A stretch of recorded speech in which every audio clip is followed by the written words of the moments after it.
I know there's no sound, guys. Sorry, right? My sister called literally right as my intro ended, so I had to answer that. But I'm aware I was muted. I was muted on purpose until I hung up the call. But my sister's trying to pick up my nephew's.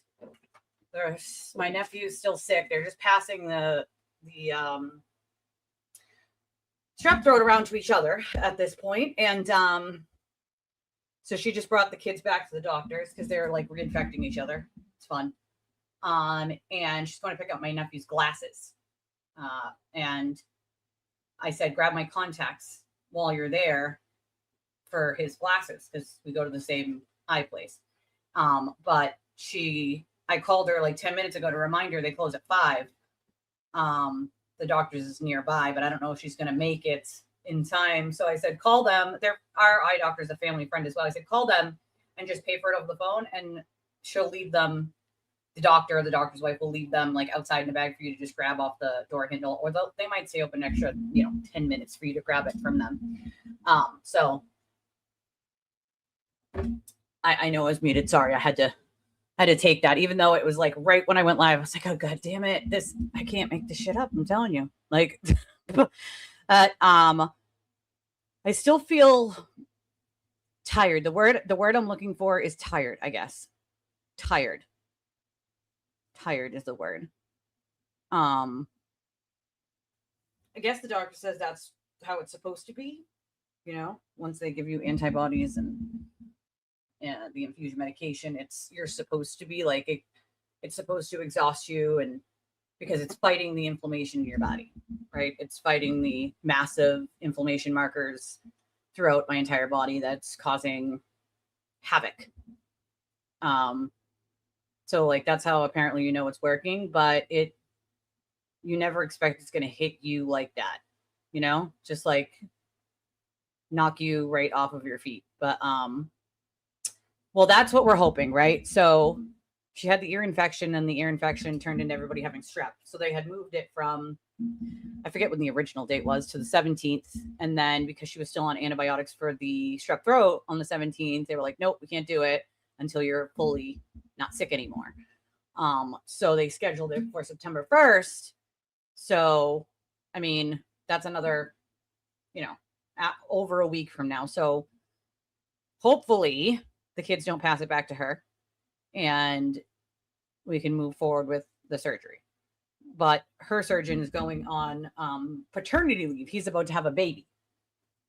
And we really wanted this surgeon. He was the one that made us feel the most at ease about her surgery and whatnot. But the good news is that the surgeon that he recommended us to, that we've already spoken to, talked to, is the woman who actually trained him. Dr. B. They call her Dr. B. Her last name is B.I. They call her Dr. B.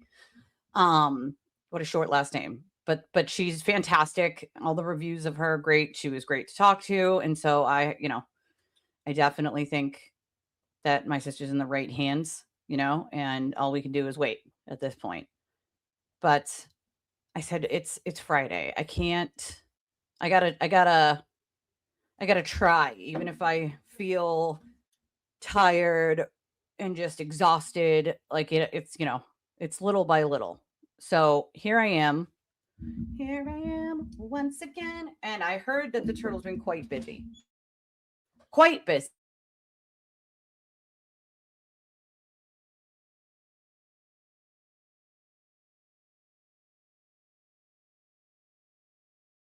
Sorry, that's my little.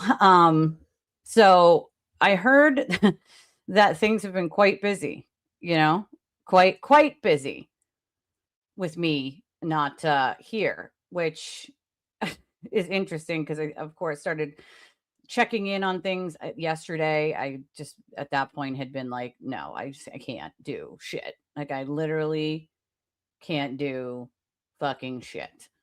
But I was also alerted to Timothy Bradle's nonsensical bullshit. So please hold while I pull that up for you.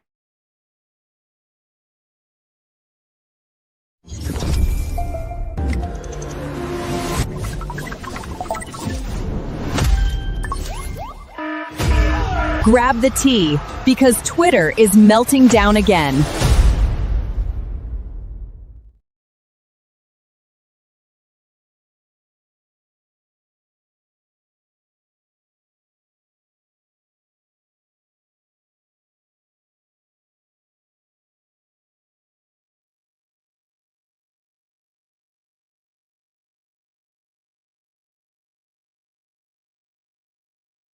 Now I'm muted again. See, I can't with my brain cells.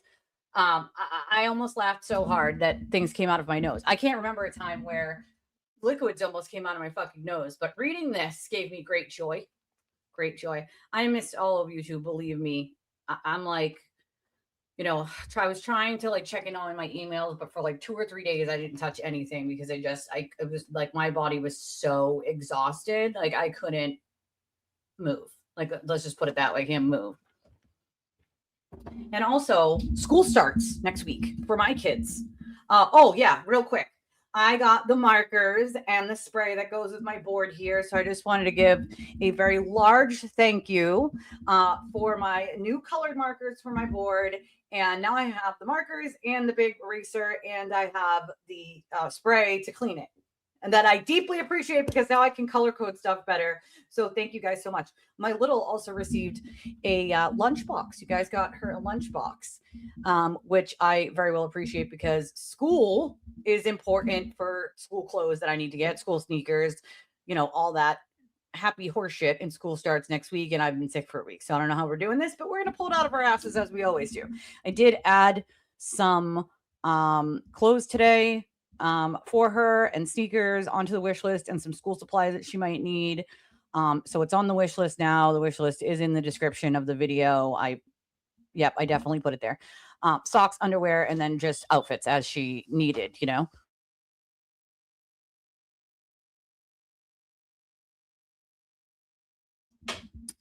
So all that stuff is I could only find like a few things that weren't like half shirts. Like, why are we making half shirts for kids?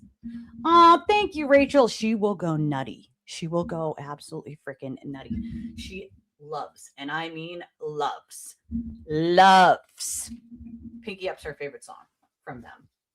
So you can imagine, like, she knows all the dances. Okay, that's her favorite theme. So I appreciate you. She's gonna love it. She's gonna go freaking bonkers. But I could only find like a couple things that weren't like half shirts, if that makes sense. So if anybody else finds anything that is size 12, she's a size 12 in kids.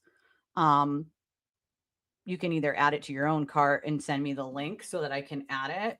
Oh, you ordered it with the lunchbox? Oh, she went nuts for the lunchbox when it came and she ripped it open. She was so happy. So happy to have that. It was her first school item. So she was pretty happy about that.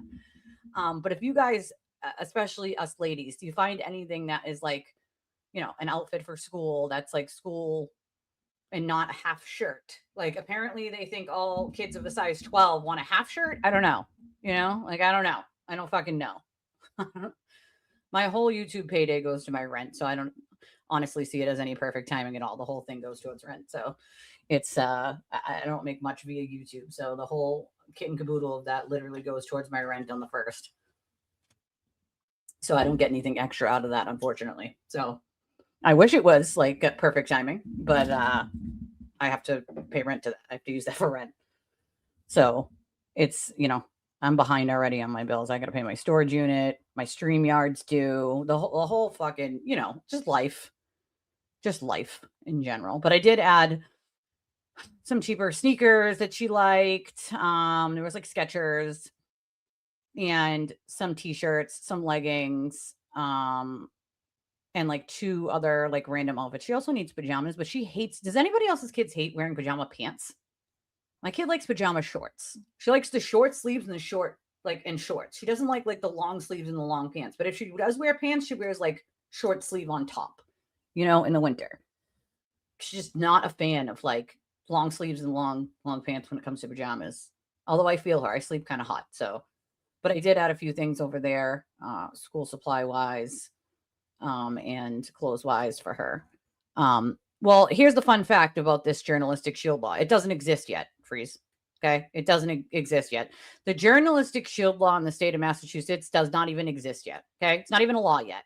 Also, here, a mega breakup. A bunny versus turtle. Well, that was already happening. That was already happening. But yeah, so maybe that's it. I don't know. I think it's more that she just sleeps hot. She looks so cute in them jeans. My kid doesn't usually wear a ton of jeans, but she does look adorable in them. She has 2 pairs of jeans that she will wear. The other ones, she's very sketchy when it comes to like the way materials feel. When it comes to like jeans and like sweaters. Those two things she has like, oh, I don't like this. Oh, it's itchy, you know. But I think it's more preference than anything with her. You know, leggings are comfortable. I mean, to be fair, I love leggings. They're super comfortable. So yeah, I mean, the journalistic shield law doesn't even exist in Massachusetts yet. They're trying to pass a journalistic shield law, but here's the fun fact about that journalistic shield law, which is that even if they sign that journalistic shield law into law right now, right this very second, okay, it would not apply to Aiden. Part of the journalistic shield law is to the whole purpose of it is to be able to have journalists keep their sources confidential, right? That's the whole point, to keep the sources confidential and the information they provide confidential, and they're like identifying information private, right? It would not apply to Aiden, even if it was signed into law today. Why not, Elise, you might ask? Why would the journalistic shield law not apply to the sewer turtle, even if it was a law today? Well, because Aiden himself already publicly revealed that Karen Reed was his source. He has publicly revealed all of their conversations that he talks about and has shown several of them. It is meant to shield somebody's identification. You know what it doesn't shield from? Well, no, it doesn't. It doesn't shield you from a crime. So if you commit a crime and part of the discovery process is getting your text messages between you and that source, guess what? They're still getting it. So I will tell you ultimately why Bradell filed this. And it's the same old reason he does everything: to delay. Delay. It's a bill, essentially. It's a bill. It's not a law. It's a bill. It hasn't been signed in as a law. And even if it was, it would not apply to Aiden in any capacity. It would not stop the government from getting his text messages with Karen Reed or anyone else, because he committed a crime and this is part of discovery. Guess what they have in the journalistic shield law, even right now as it's written, before it even passes as a law, is guess what? If you commit a crime, they're still going to get that information. Sorry, not sorry. So the whole ass reason that Bradell even, I'm sorry, but at this point, if you didn't read my tweet that I wrote about this, you need to. I don't know why he's not embarrassed. Okay? I don't know why both Bederow and Bradell at this point are not so fucking embarrassed. They just go stick their fucking heads in the sand. All right? I don't quite understand. I don't quite get it. How are you not thoroughly embarrassed at your behavior? How are you not thoroughly embarrassed that a judge, I suspect, will give a complete smackdown on this motion and this ridiculousness? So this is what Timothy Bradell has to say.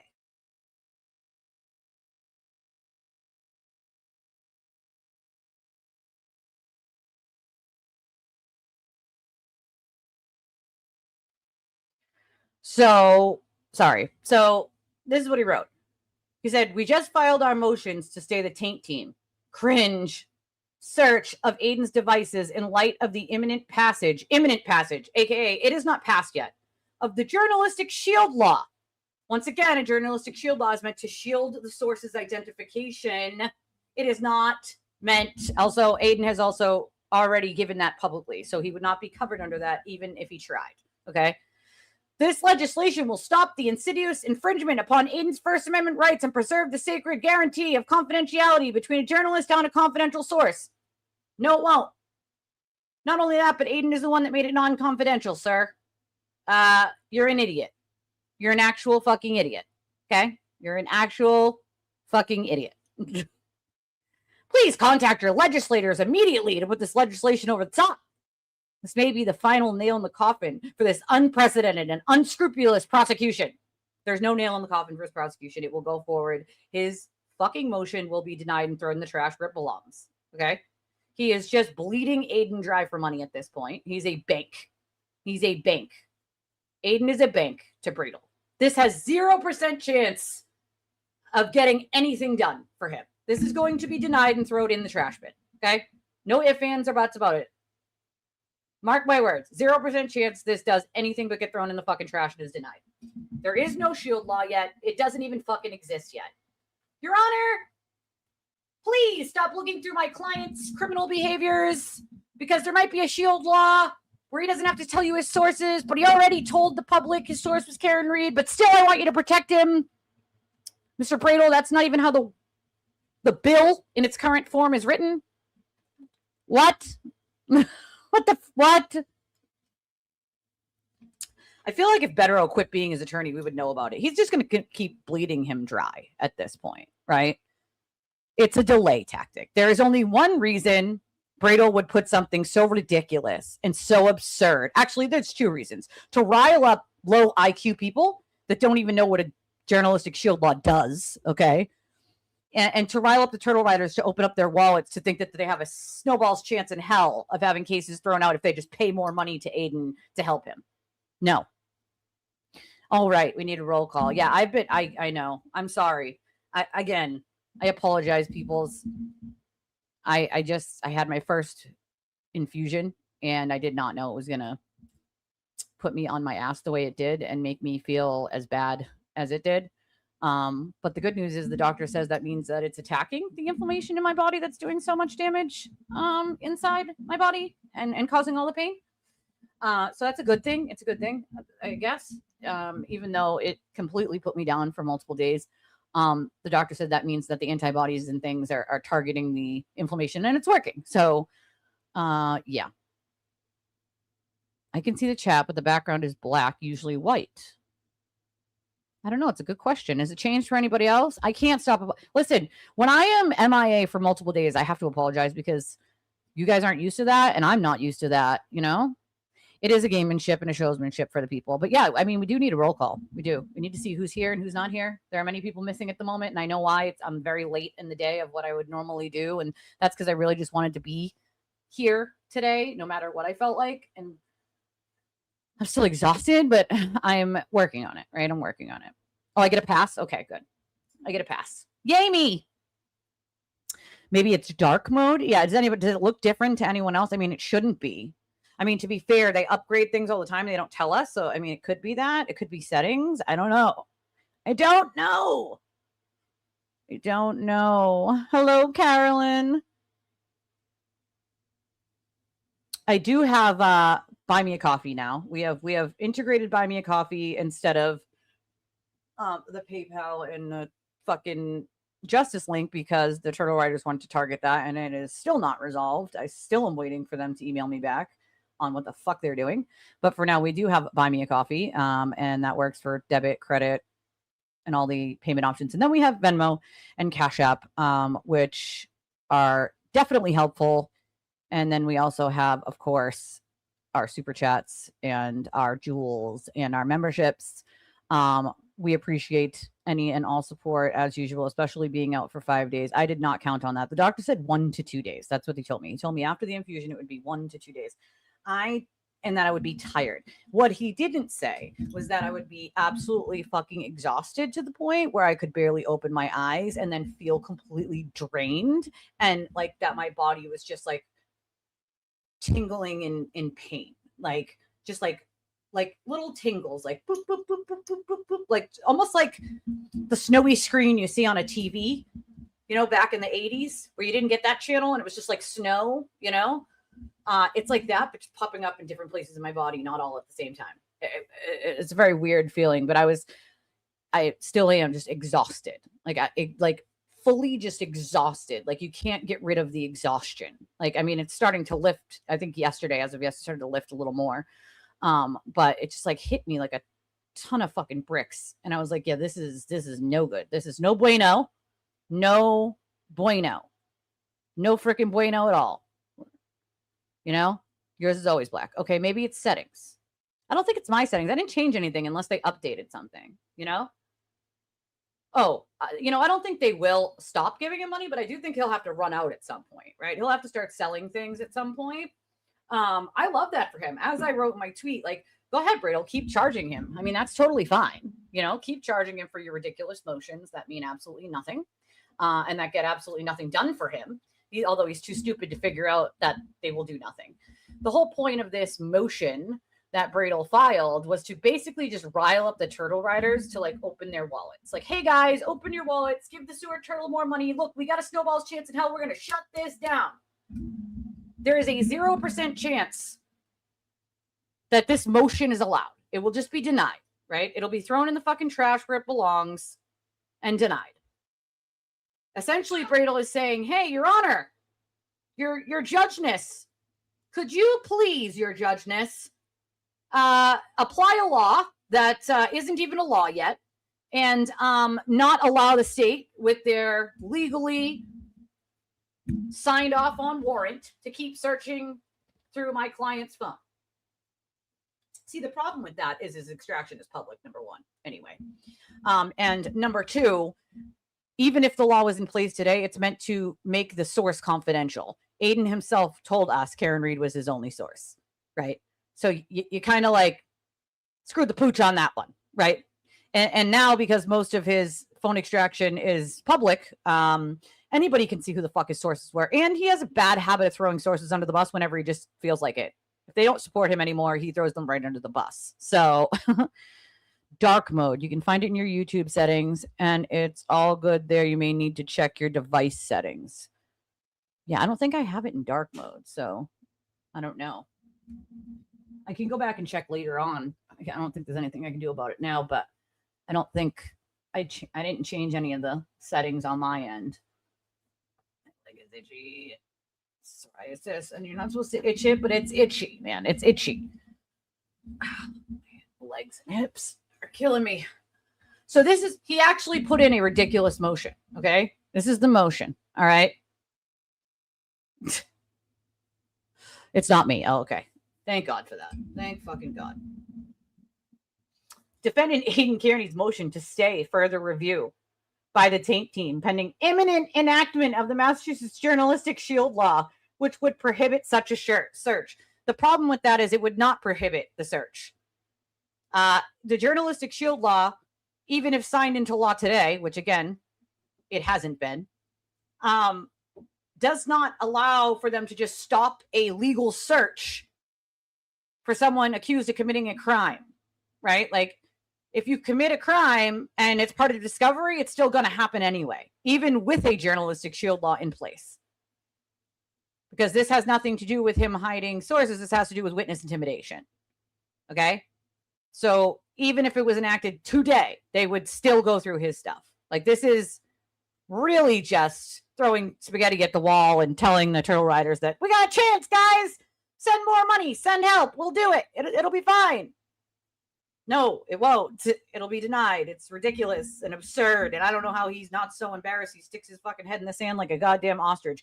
I know that these attorneys know that they're getting one over on low IQ people or people who don't know how laws work or what a journalistic shield law is or what it entails or why it wouldn't apply, right? He knows that he's getting one over on those people, but he also knows that he looks like an idiot to his own colleagues in the legal realm. How are you not fucking embarrassed that people in the legal realm are like, wow, bro, you have no self-respect. None. Zero. None at all. You're just latching on to the side of a sewer turtle like it's your end-all be-all, my guy. I mean, hey, keep draining him dry with these ridiculous motions. Go for it, my guy. It's more comedy for me, right? It's just more fucking comedy for me. I'll take it, right? I'll take the comedy hour. Like, I will absolutely take the laughs. I could use it, you know? I could use it. Absolutely not. He does not show any spreadsheets or anything of his fees to his attorneys. And he never will. Let's be very clear about that. He never, ever will. You know? He never, ever will. It's a private setting, okay? His follows must not have a life to keep sending him money when he belittles all day long. I mean, I don't want to say they don't have a life. Some people probably do, but I think that he has made them believe such absurd and ridiculous things that they have a lack of sort of checking, right? And I think that's part of the problem is like they just blindly believe whatever he says and they don't check any of the information that he gives, right? So they don't ever go, oh, shit, that doesn't sound right. Let me check on that real quick, right? They don't do that. So that's part of the problem, I feel like, you know? So basically, Bradel says, okay, that he wants a stay on any further review, examination, segregation, or dissemination of materials seized from Aiden's phone from the taint team. As grounds of bill shielding such searches, Amendment 17, it does not shield these searches in a criminal capacity, right? What Bradel, of course, leaves out here, and the judge fully knows, is that it does not stop these searches from happening in a criminal act, in a criminal case. It does not stop that, not even a little bit, right? So I don't know why at this point he's even arguing this, because he knows damn well a judge is going to look at it and be like, really? What the fuck is this, bro? Get the hell out of here. Nobody's saying anything. And also, it's a way to delay. If he gets a stay, right, then he gets a couple more days, a couple more weeks, or a couple more months of his client being out of jail, and his client not having these things found out. The problem with that is this judge is on a very strict schedule for Aiden's trial. Okay? For Aiden's trial. And they are not, and I mean not, going to push his fucking trial back for this nonsensical bullshit of a law that's not even a law yet and wouldn't apply to him even if it was. Okay? No. The Massachusetts Journalist Shield legislation passed in veto-proof fashion. Okay, cool. Still not a law. Unanimously by the Senate, Massachusetts Senate, with a cognate government transparency provision passed previously by the Mass House, is presently in joint conference committee. Okay, no one gives a shit. Like, it has nothing to do with anything. It also doesn't go backwards. Like, the fuck are you talking about, sir? This is not going to help you. Then he says there's no public indication found in the governor's office that she would intend to veto such a bill that reaches her desk. Well, what if she did? Number one. Number two, again, it doesn't save you. Then he calls Aiden's reporting investigative, which is hilarious, and advocacy journalism. This is hilarious to me. Is at the heart of the charges brought against him. No, it's not. Witness intimidation is. Get the fuck out of here. In furtherance of the changes, the Massachusetts State Police arrested him at his child's bus stop. It's just another way to enrage his followers. Oh my God, they arrested him at his child's bus stop? Yeah, after his child was on the bus and gone. Children did not see him be arrested. Okay, they didn't see him get arrested. Relax. Even though he tried to claim that they did later on and then ratted himself out a few days later that they did not. He, of course, claims that the stuff seized from him is journalistic work product, source communications, unpublished investigative materials, editorial files, and confidential communications. Problem with that is, once again, none of that, zero of it is protected when you commit a crime. Zero of that is protected when you commit a crime, even if the Shield law was signed right now into law. None of that protects you against a crime. They're still allowed to get all of that when you commit a fucking crime using it. So, yeah. Sorry, not sorry. So Bradel just bitches and whines a little, you know. Then he says there are changed circumstances because the legislature is going to, enact this law that the search would be illegal under the journalistic shield law. It would not be illegal under the journalistic shield law. And I definitely think that Judge Belizos is going to have a fucking field day with this.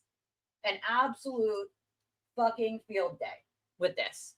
And I would not be surprised if you saw a little bit of a dressing down between the judge and Mr. Bradel here for his ridiculousness in trying to say that it would be illegal. It would not be illegal. When you commit a crime, it's still part of discovery. They still have the right to go through it, even if the law was enacted today. You still can't commit a crime using that information. If you don't want it looked at by the government, don't commit a fucking crime, sir. Okay? So stop it. Then, of course, he goes on about how important it is to protect the journalists' confidential sources, which is hilarious because Aiden doesn't even protect his own sources. He throws many of them under the bus himself to humiliate and harass. So that argument goes right out the fucking window, okay? That's exactly what he's doing, hoping a new DA will save him. I think what he doesn't seem to realize is Deitch can't touch his case with a 10-foot pole, okay? Cannot touch his case, even when he's sworn in and can start doing things in January of 2027. He still can't touch Aiden's case. He would be conflicted out of it. So there's that. He can't change it. He can't drop it. Deitch can't help you, Aiden. Can't help you, sir. So you can hold out all you want for a new DA, but a new DA can't magically drop your charges. Not how it works. There was only one candidate that I heard that was realistic about that and told the truth and said things that Deitch won't say, that many of the other candidates weren't saying when they say, I'll take a look at it, right? That's their, I'll take a look at it. Will you help Aiden Kearney? I'll take a look at it. Problem is Deitch can't take a look at it. He'd be conflicted out of it. You can't use any information either that you learned at the U.S. Attorney's Office, at the DA's office. That would be illegal and improper, right? So he wouldn't be able to, even if he fucking wanted to, right? It's the delay. Exactly, Panda. It's the delay tactics for me. The dumb arguments and the fact that people believe some of the shit. He hired Randazza, which is fucking hilarious, dude. Randazza's a clown. He's an absolute fucking clown. Okay? I wouldn't hire Randazza if he was the last fucking attorney on planet Earth. All right? Hello, Frank. How are you? I would not hire him. He's a clown, an absolute effing clown. No, thank you. Okay? So his conclusion, Bradell's conclusion, and then he also says there's a public interest in protecting investigative journalism. Yeah, there is, except your client's not an investigative journalist. He's a gossip column bloggist. He uses their name all the time. It's to garner more attention and money. You know, his shit has nothing to do with, you know, their fees. Their fees are their fees. His fees are his fees. But he has to mention their names to get more people to give him money. For all the foregoing reasons, defendant respectfully requests that this honorable court stay all the review, examination, segregation, indexing, copying, dissemination, or analysis of the seized materials. Yeah, that's not happening. Prohibit any additional review of the seized journalistic materials pending further order of the court. That's also not happening. Preserve all seized materials in their current condition without further examination. Also not happening. Schedule a status conference, which they might schedule a status conference, but they're not staying shit. Let's just be clear here, okay? In approximately 45 to 60 days to assess the status of it. They're not doing that. The judge is not putting something off for 45 to 60 days to put it off further. The judge is going to know exactly what this is, a delay tactic. This is what it's meant to do, is delay, further and further and further. It's a joke. It's an absolute fucking joke. And no judge from here to Kalamazoo is giving him any of this. Grant such further relief as justice requires. I mean, bro, respectfully submitted, Aiden Kearney at Timothy J. Bradell. How are you not embarrassed, sir? Affidavit of counsel. I can't. Okay, here. The fact that Timothy Bradell wrote an affidavit here makes me chuckle a little. Why don't you go back and write an affidavit about how you lied to the court about where his phone was, Mr. Bradell?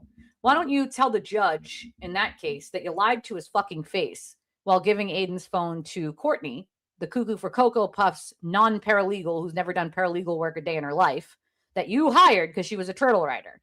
Why don't you tell the court how you allowed her to hide his phone from the public and from the court while you told the court that you don't know where his phone is and he said he threw it in a river? Get the fuck out of here with that. The fuck out of here with that shit. The actual fuck out of here. Like, are we for real right now? Is this for realsies? Like, are we? I can't. It is bananas. I mean, yes, it is bananas. But I mean, what in the actual fuck? Anybody who at this point thinks that this argument is going to fly, you are fucking hanging out with Methany too much. All right. Put the fucking meth pipe down and chill the fuck out. All right. This is not happening. Again, the journalistic shield law is meant to protect sources' identities. Aiden himself gave that identity. The law would not apply to him even if it was signed in today. It also doesn't apply when you commit crimes. So, yeah. It's just a delay tactic and a way to get the turtle riders all riled up. Oh my God, we might have a chance to win this. Donate. Help the sewer turtle. You know, maybe he'll even cry on the floor for you guys. It'll be cute. Can you please go? I can't go back. Can you please go? I can't go back. I bet you guys missed that one. But you guys missed that clip. Does anybody play that clip? Does anybody else play that clip? I have to just remind him what a baby back bitch he is. Can you please go? I can't go back. Can you please go? I can't go back. Please raise your hand if you've ever thrown a turtle tanty on the floor like a baby back bitch. No, nobody? No, just a turtle? Can you please go back? Can you please go back? I'm just saying, maybe he'll throw a whole tanty on the floor. He can't, he needs your help, Randazza. Okay? He needs your help. Then there was the ultimate slip up. Okay, you guys are going to love this. All right. His dumbass attorney, after his deposition the other day, was like, oh my God, how did that information get out? Right? Someone was talking about something that happened during the deposition. And he was like, oh my God, how does anybody know that? Well, Mr. Randazza, you definitely used to help Aiden back in the day as his attorney. And you know who he is. So he just runs his mouth, right? Wait, how did that information get out? Well, sir, your fucking client told the interwebs all about his deposition and how he left and he wasn't supposed to. And he was like, what, are you going to tackle me? Wait, how'd that information get out? Your client has a big cum catcher, sir. Okay. He comes out the side of his fucking neck and he has a giant cum catcher. All right. He doesn't shut the actual fuck up ever in life and he can't help himself. Okay. He cannot help himself. Now, I have a clip. Oh my God, what's happening here?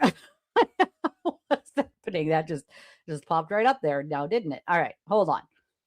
I got a clip. All right, where is it? What is this?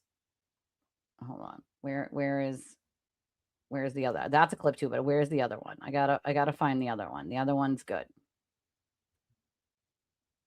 Where's the other one? Is this it? This might be it. Hold on. We have all these people here, okay? Absolutely free. Getting paid. Everyone's getting paid. It's just like a real lawyer. So such an embarrassment. And just asks you, like, okay, since we have all these people here, okay, who are getting paid. Everyone's getting paid except me. And so I don't know who the hell's paying for this shit, but holy shit, what a waste of time. A real attorney asks you, like, okay, so you're after 3 or 4 times, like, so you're just gonna plead fifth to everything? Yes. And then okay, cool. Thank you. Noted. We're done here. To everything. But no, he wanted to go through every single question. That's right, motherfucker. And then I'm like, bro, no lunch. He didn't do any lunch break. No, like besides the piss, right? No break. No lunch. Nothing. No lunch. He got no like offer of it. Like, you guys hungry? Nothing. Blah blah blah. Nothing. Just like. Aiden's like, I want my chicken nugs. Attorney dealer. All right. 2 for $20, bitch. Bring me to Chili's. But you're going to have to get, a booster seat for me, Mr. Betterow. I want my chicken nugs. Hashtag free the fucking nugs. All right. He wants his nuggies. And wasting everyone's time. Like, boys, and you're suing 2 people who have, who are civilians. Like, we're not rich. Can't read that. Civilians? And he only had a donut? This is just. He only had a donut. Well, you know what? He might throw a tantrum about his chicken nugs at Chili's. He can't go back to the deposition because he needs his Chili's. It looks something like this. Can you please go back? Can you please go back? You need this chicken nugs, damn it. The biggest waste of time ever. And so finally, I'm there with Randazza. He's with Randazza. And, he's like, at 4:30, we asked to take a 2-minute break and we just discussed it. And we're like, okay, we're going to see what this guy wants. This guy, if he can finish in the next half hour, by 5, we'll be done. Yeah, but if he's talked about like, we'll just continue this another day. He's like, if that's the policy, you'll just continue another day. We're out of here. Hey, dumbass, that's how it works. I love how he thinks like he runs this show. Let me explain it to you very, very carefully, Aiden, since you still refuse to return my phone calls like the baby back bitch that you are. Again, I'm just a little girl. I don't know why you're so afraid to answer my questions or answer my phone calls, sir. I mean, I didn't block my number. It was me calling. We called 2 out of the 3 of your phones. I don't know what the problem is. You can't answer any questions. You want to talk about your case, but you don't want to talk about your case. Makes lots of sense, right? Right. So he doesn't want to answer any of my questions because I'm apparently very scary. All right. I'm super scary. He's very scared of me for no real reason. He doesn't want to answer questions. He wants to talk about his case, but he doesn't want to talk about his case. He doesn't seem to understand this is how it works. when you plead the fifth in a civil, you have to answer every fucking question and plead the fifth to every question. If the question can't incriminate you, you have to answer it. So you can plead the fifth, and the judge might be like, they asked you what the weather was, Mr. Kearney. You're going to have to answer that question because you can't incriminate yourself with what the weather is outside. Okay? So, and I know it's frightful, but you're going to have to answer it, sir. All right? You're going to have to fucking answer it. So yes, they ask you every single question, and you had to plead the fifth to every single question. If they don't finish in one day, then you, sir, have to come back again. So Aiden apparently decided to just get up and leave. He was like, yeah, I'm done. I'm leaving now. Yeah, fun fact. You don't get to just be done. They'll just bring you back again and let the court know that you walked out, didn't try to reschedule anything, didn't try to work with them to find another date that worked, that you were rude, and you were trying to evade answering the rest of the questions. And now, of course, Aiden thinks he could just go tell the judge, well, I'm pleading the fifth. You're just wasting my time. It's a waste of everyone else's time, too, that they had to fucking sue you. But you can't just, tell the truth ever in your life. So, there's one way to get the truth out of you, right? And it's this. Oh, thank you, Marsha. She will love them. Thank you so much. She will love them. Listen, my kid's not super picky. She's grateful for anything. And new pair of sneakers for school. Check off the list. Thank you so much. If there's anything that can be taken off that list of things that I need to get her for school, I am great. It's greatly appreciated. And as a kid, she's excited for anything to come for her. I let her even open my packages. I'm like, oh, you open it. You see what's in there. I mean, I don't get them that often, but when I do, I just let her open it, Yeah, it doesn't work the way he seems to think it does. He thinks he's going to get up in front of the judge and be like, okay, Your Honor, on day 1 of me taking this case, this is what happened. And on day 3 through 5, I'm going to tell a story from front. No, sir. You get up and you answer questions. Oh, 2 pairs? Oh, thank you, Marsha. She's going to love it. Thank you so much. I can't wait to see her little face when she opens them. She does this cute little thing where she opens it and she goes, she makes this big, like, screeching noise because she's so excited. Like, I just love it. It's one of those things that, like, melts your heart as a kid because they're so happy with just, like, anything that, like, they get so excited. They get so excited. Packages are exciting for kids, especially when she doesn't, we don't get them that often. So when they do come, it's exciting for her. She's, like, super excited. Yeah, a lot of us have seen many depositions, and Aiden doesn't seem to know how this works. He doesn't, even his criminal cases, he thinks he's going to, like, get up there and just, like, tell his narrative to a jury. Yes, jury, this is how this shit works, right? This is how it works. I'm going to tell you the whole story and you're going to believe me because I'm a sewer turtle and I never lie. I have receipts, right? Says the guy who makes up fake receipts and lies constantly. But that's not how it works. He doesn't get to get up there and spin a narrative, right? He gets to get asked questions that he has to answer. Yep, you're going to have to do it over and over and over. Oh, yeah, I love that little face. They make that little screech when they get excited, But yes, you have to repeat yourself. You have to keep pleading the fifth. He doesn't seem to grasp yet. Aiden, maybe if you listen to me once in your life, then you'd be prepared, right? But you're not prepared because you're a fucking idiot and you just want to do more damage to your cases. And your attorneys are just laughing all the way to the bank. They're like, all right, we're just going to charge him another 30 grand for this next court hearing and writing up these ridiculous motions that make us look like fucking buffoons and incompetent. I'm going to laugh when later on he loses his cases, he appeals, and he appeals based on ineffective assistance of counsel. And then he tears apart both of his attorneys for being ineffective assistance of counsel, right?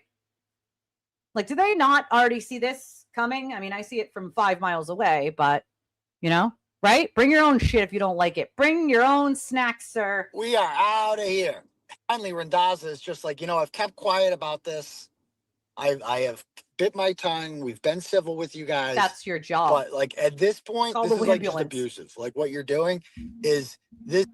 Oh, it's abusive to ask him questions in a deposition.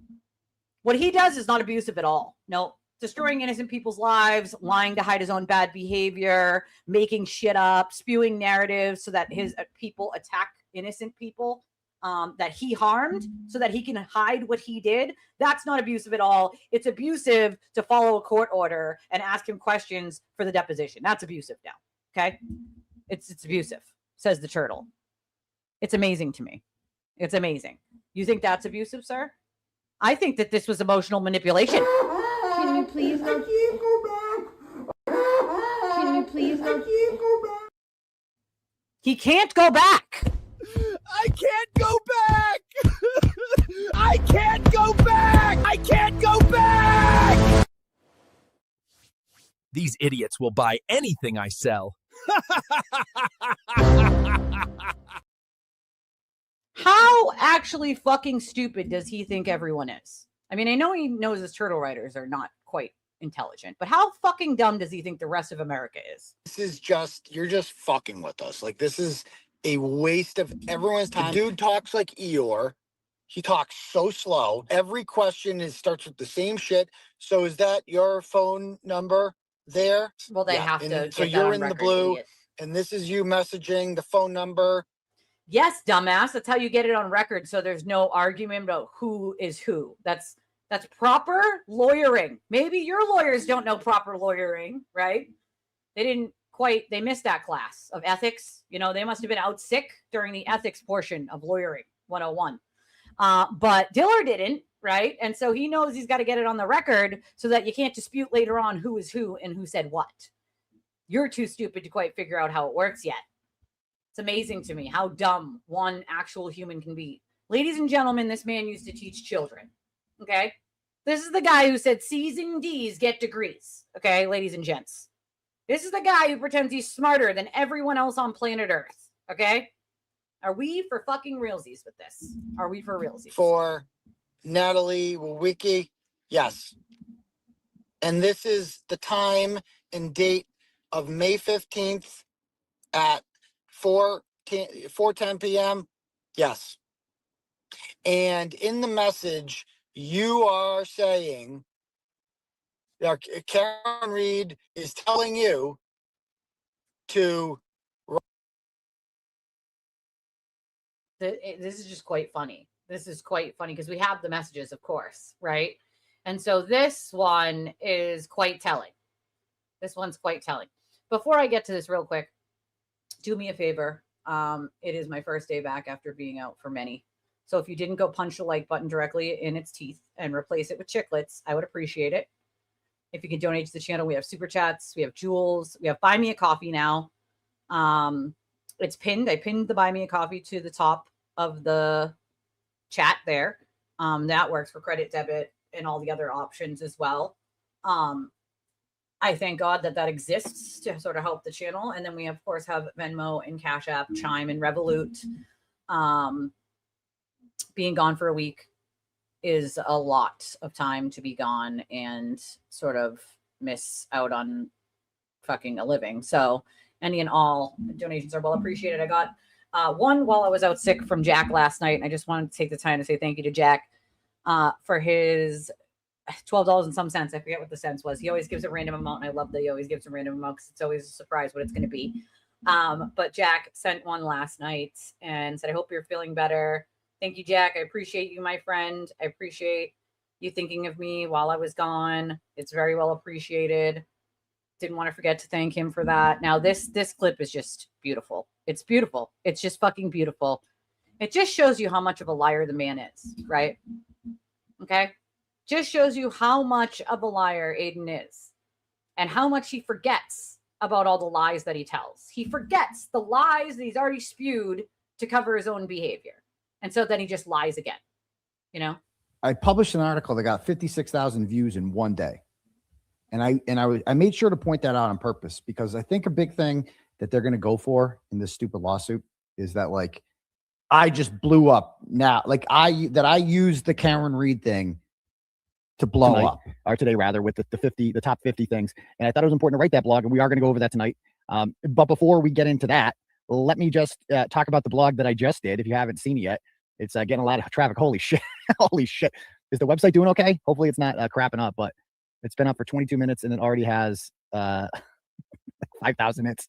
Crazy, man. We got 10,000. There's 10,000 people on the website right this second. Right this second. This is the biggest month, by the way, we've ever had in total. We surpassed the last month, which was the biggest month before this month. So the hits just keep coming, folks, with this story. I think we're gonna... Now, this portion of it, right, is in 2023. So while he denies, of course, yeah, so it's a blog. Yes. So this is, while he's actively at the moment right now in his deposition the other day, denying that he was minuscule before the Karen Reed case. This is him right after he wrote the blog on the first one, claiming he had his biggest month ever. And then he admits that he did it for fame and fortune and for no other reason than for himself. Right? But then in his deposition, of course, he forgets that he said this and lies and says, no, I was big before Karen Reed. No, you weren't. Stop it. They get well over 3 million page views this month. So that's average. I think it's around 3 million. So about close to 100,000 people a day on the website. Again, that's like filling up a stadium, almost twice the size as Gillette Stadium every single day. Yeah, people, that's what's happened. People come to Turtle Boy everywhere. And I'm telling you, when eventually the bad guys are indicted for this, and this is going to be one of the biggest stories in the country. It will be much bigger than it is now, much bigger. And we will have our day. We will have our day in the sunlight, folks. And I will be on Dateline. And I will be able to die happy. And then we go on Joe Rogan. This is why, remember you guys were like, wait until Joe Rogan finds out. Wait till Trump finds out. These were the delusions of grandeur in his mind, folks.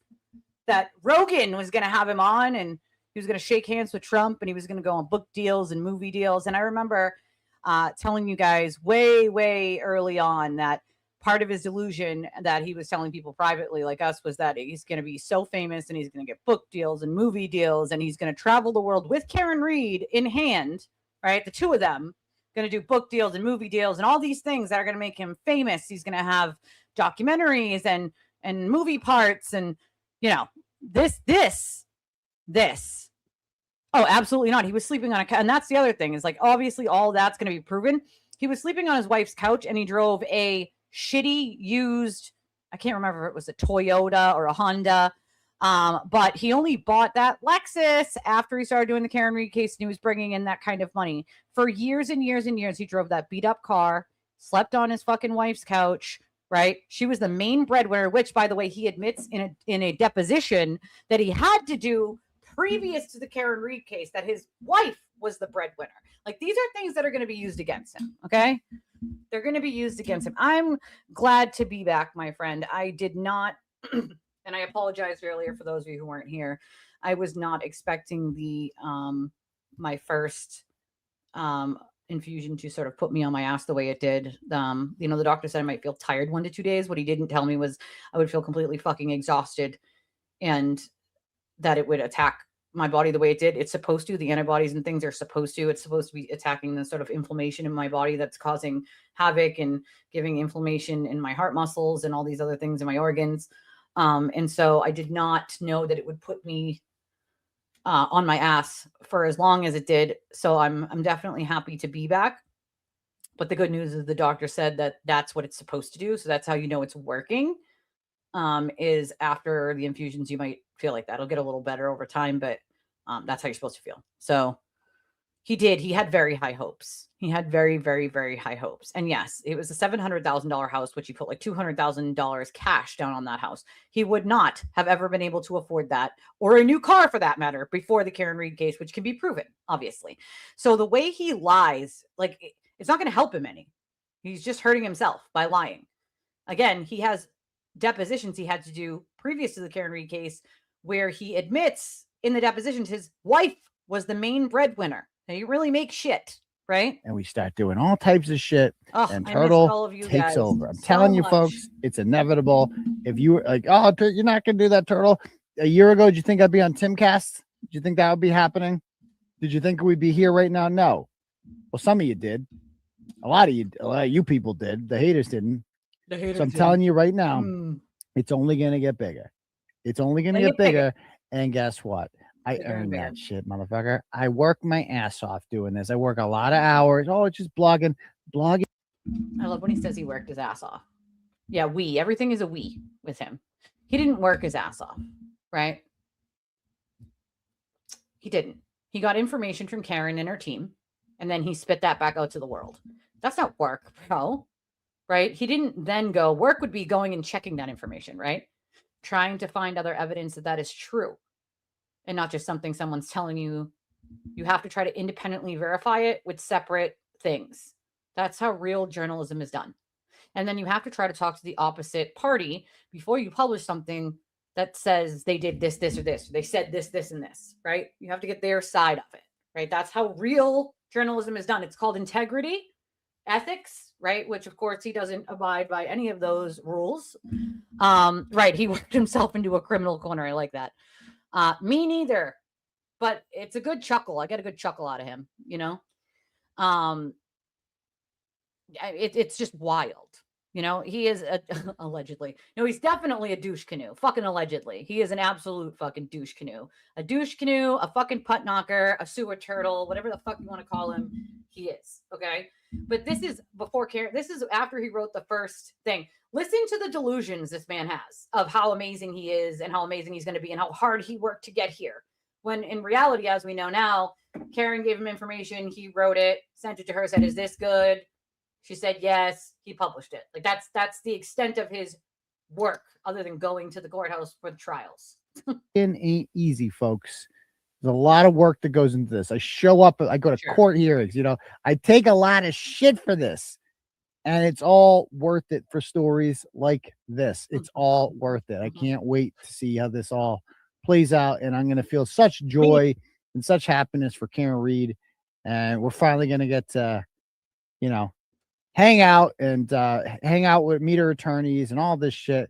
And we can finally put that whole curtain that's kind of between us right now. Bingo, Rose. And Bingo. inability to really communicate effectively in order to report this.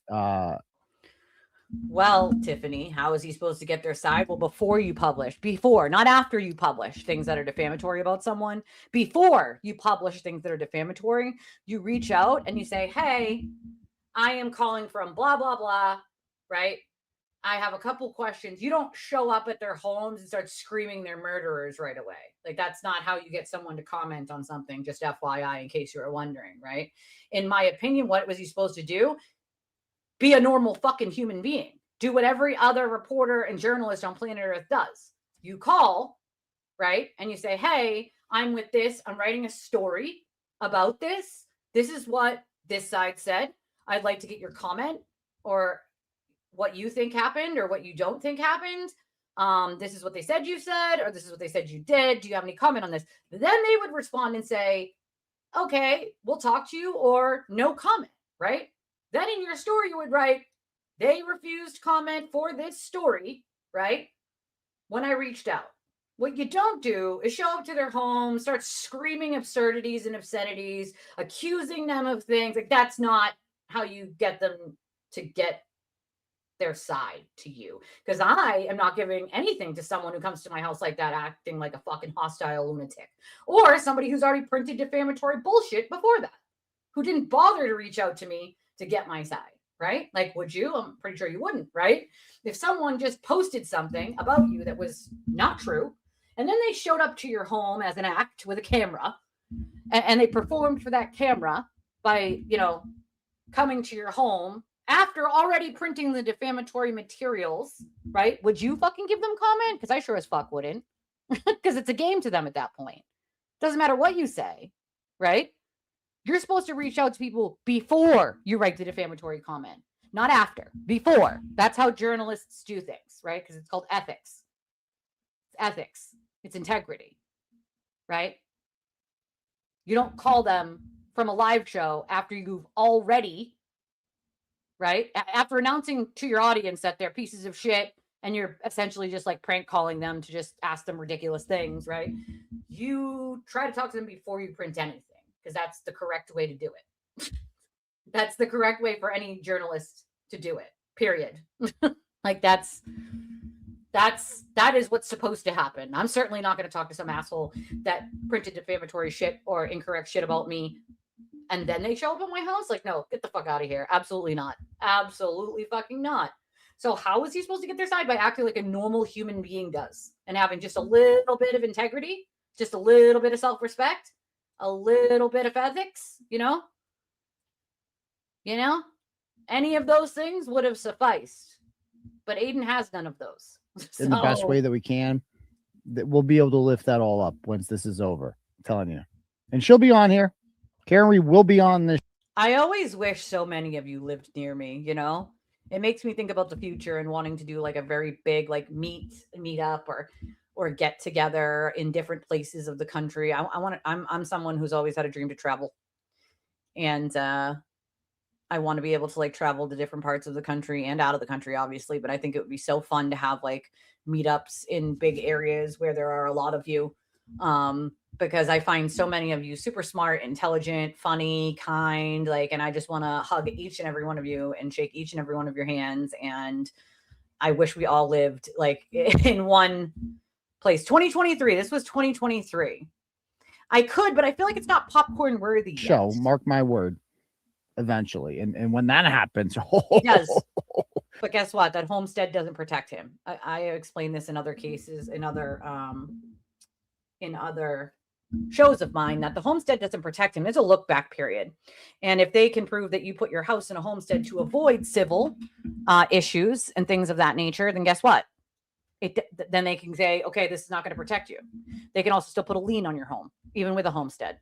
We have a look back period designed for people like Aiden who try to circumvent the law by doing things like putting your house in a homestead when you know you might be dealing with a civil suit. And here's a fun fact. When he put his house in the homestead, he already had one defamation case going, which was Kylie's defamation case, right? And he damn well knew he was going to be sued for this, right? Because he had already gotten, when he bought the house, he had already gotten the paper from their attorneys earlier in the year. I think it was April. It was either March or April. That he was going to be sued. And so he knew he was going to be sued when he put his house in the homestead. And so that look back period screws him royally. A homestead will not save him. It will not save his house. And that's because we have laws that are designed to make sure that people like him can't get away with shit like this. So I did think he thought he was so smart homesteading his house. Unfortunately for him, it's not going to help him any. You know? It's just not. I know if he only knew what the future held, the disappointment he would have, you know, it's amazing. No, the prophecy has not occurred yet, you know, it's not occurred yet, you know, right. Don't call them while you're alive like a lunatic, you know, right. Don't arrange for a mob of lunatics to show up at their homes and like, maybe you could get, you know, comment, you know, like, I mean, it's kind of common sense at this point that any other journalist reaches out for comment before they print anything about someone. That's you're supposed to. It's like journalisming for him 101, right? You reach out to the opposite parties for comment and see what their side of the story is if they're willing to give it. And if they're not, then they say no comment, and you would state that in the article. You would say, I reached out to the parties for comment on this story and they chose to give no comment. They said they would give no comment, right? Like, so I mean, this isn't rocket science. Oh, Elisa sends $50 and says, I missed your face. I missed your face, girl. I missed your face. I missed all your faces. I missed all your faces. All of them. I can't wait. Marsha just went to the wish list and got sneakers for the little for school because she starts next week. And my Lord, she's going to be so excited when they come. I did add a few things for my little on the wish list today for school. And like I said, if anybody else finds outfits that are in a size 12 for kids, send me the link. If it's not like a half shirt, of course, send me the link so I can add a few other things. I could not find things that weren't like half shirts in a size 12, like 12 in kids for girls. Like what? My kid's not wearing a half shirt or a crop top to school. Like what the actual, so there's only a few outfits, some leggings, some t-shirts, 2 full sets of outfits, and like a package of like notebooks, pencils, pens, you know, things like that. It comes in like one package. But I added those things to the wish list today. I would like to add a few more like outfits, but I didn't really see much. And every search term I searched, it would just give me the same shit. So if anybody's got some tips or tricks, please let me know. I'd appreciate it. You know, listen, they should have sequestered the jury for Karen's trial, right? They don't like sequestering juries. They don't like doing it. And I know, I get why, but there's a reason why it exists. Sequestering a jury exists for a reason. And it's exactly reasons like this that they should be sequestered, right? Judges don't like to do it, but it's in their toolbox for a fucking reason. You're fucking up trials by not doing it, you know? Everything is cropped now. Like, dude, my kid is not even double digits, okay? She's going to be 9. Like, she's not wearing a fucking crop top. This is crazy. You know? Yeah, my kid's not a fan. And also, she's not wearing crop tops to school. Like, what the hell? She's not, you know, she's not her older sister who's in her 20s with crop tops. Like, no, man, no. Oh, thank you, dog lover. Says everyone hit the thumbs up. They'll wait. I love it. Thank you, Miss Elisa, for your donation. I appreciate you, my friend. If you'd like to donate to the channel, there are some options on the screen. We also have Buy Me a Coffee. Buy Me a Coffee is pinned at the top of the chat. We have an Amazon wish list. It's in the description of the video as well. I'll put it in chat too in case anybody was looking for it. Periodically, people ask for it. Put it in now. Why is this not working? What is happening? Computer, please don't do this to me today. This is my first day back. Why are you trying to give me a hard fucking time? God damn it. There it is. All right. Back to the shit show. Back to the shit show. Ooh. I don't know. I got to look. I don't think so. I have the pillow thing you want. And I know what I think you gave me what you want in the bag. You picked the earrings. You picked the necklace? I think I have to look back at the emails. I'm probably going to send it in 2 packages, by the way. I'm probably going to send like the jewelry in one, and then the bags and the bag, the pillowcase, and the slow cooker in another. Just because I don't want the jewelry to be like crushed in their boxes by like the heavier shit. So I'm probably just going to send it in like 2 separate packages. Yeah, look back, period. It's called a look back, period.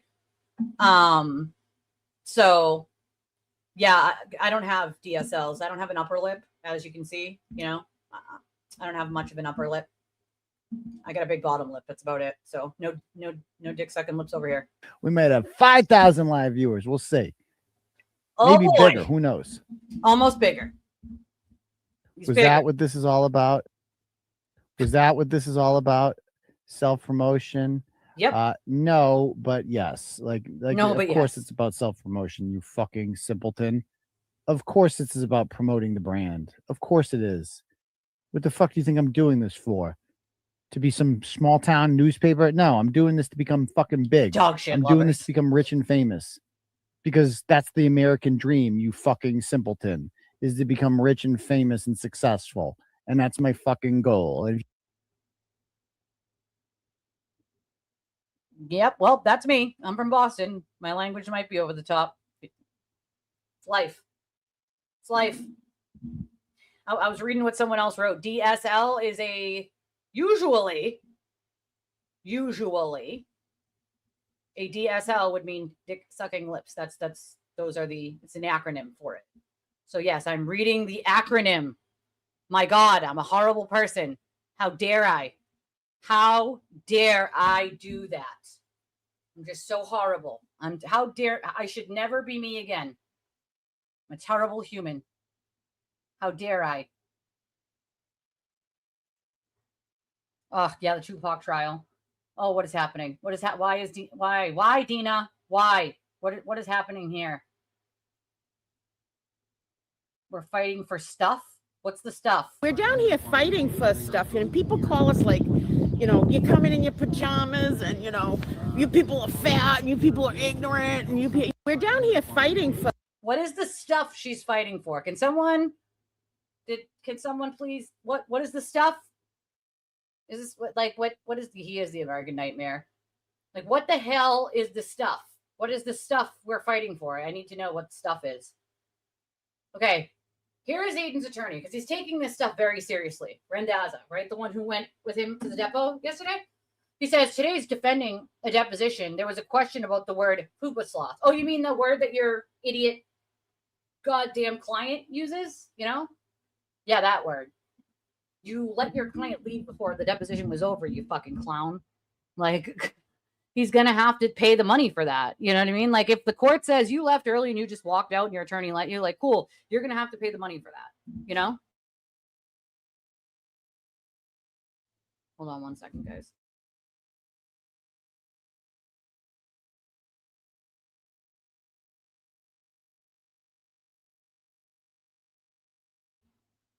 Sorry, I thought my little was calling me, but she was talking to her dad. Like, what in the hell? Yeah, he often demands that they just give it to him. He's like, just send me more money now. Die in a hole. You know, that's what he says. It really is. Listen, I have never seen so many attorneys get on social media and talk about cases than fucking agents' attorneys. You know, usually attorneys are smart enough to not talk about their cases on the interwebs, especially on Twitter. Okay. Yeah, like, what are you fighting for? I'm so confused what she's fighting for. Okay, what is she protesting though? Like, what are you, like, she is a spokesperson, don't you know?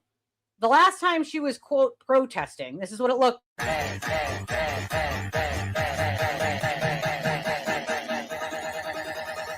I think we got a super chat. I think we got a super chat. Okay, that was the last time they were fighting for stuff. Okay, that's the last time she was fighting for stuff at a trial. All right, can't take that seriously.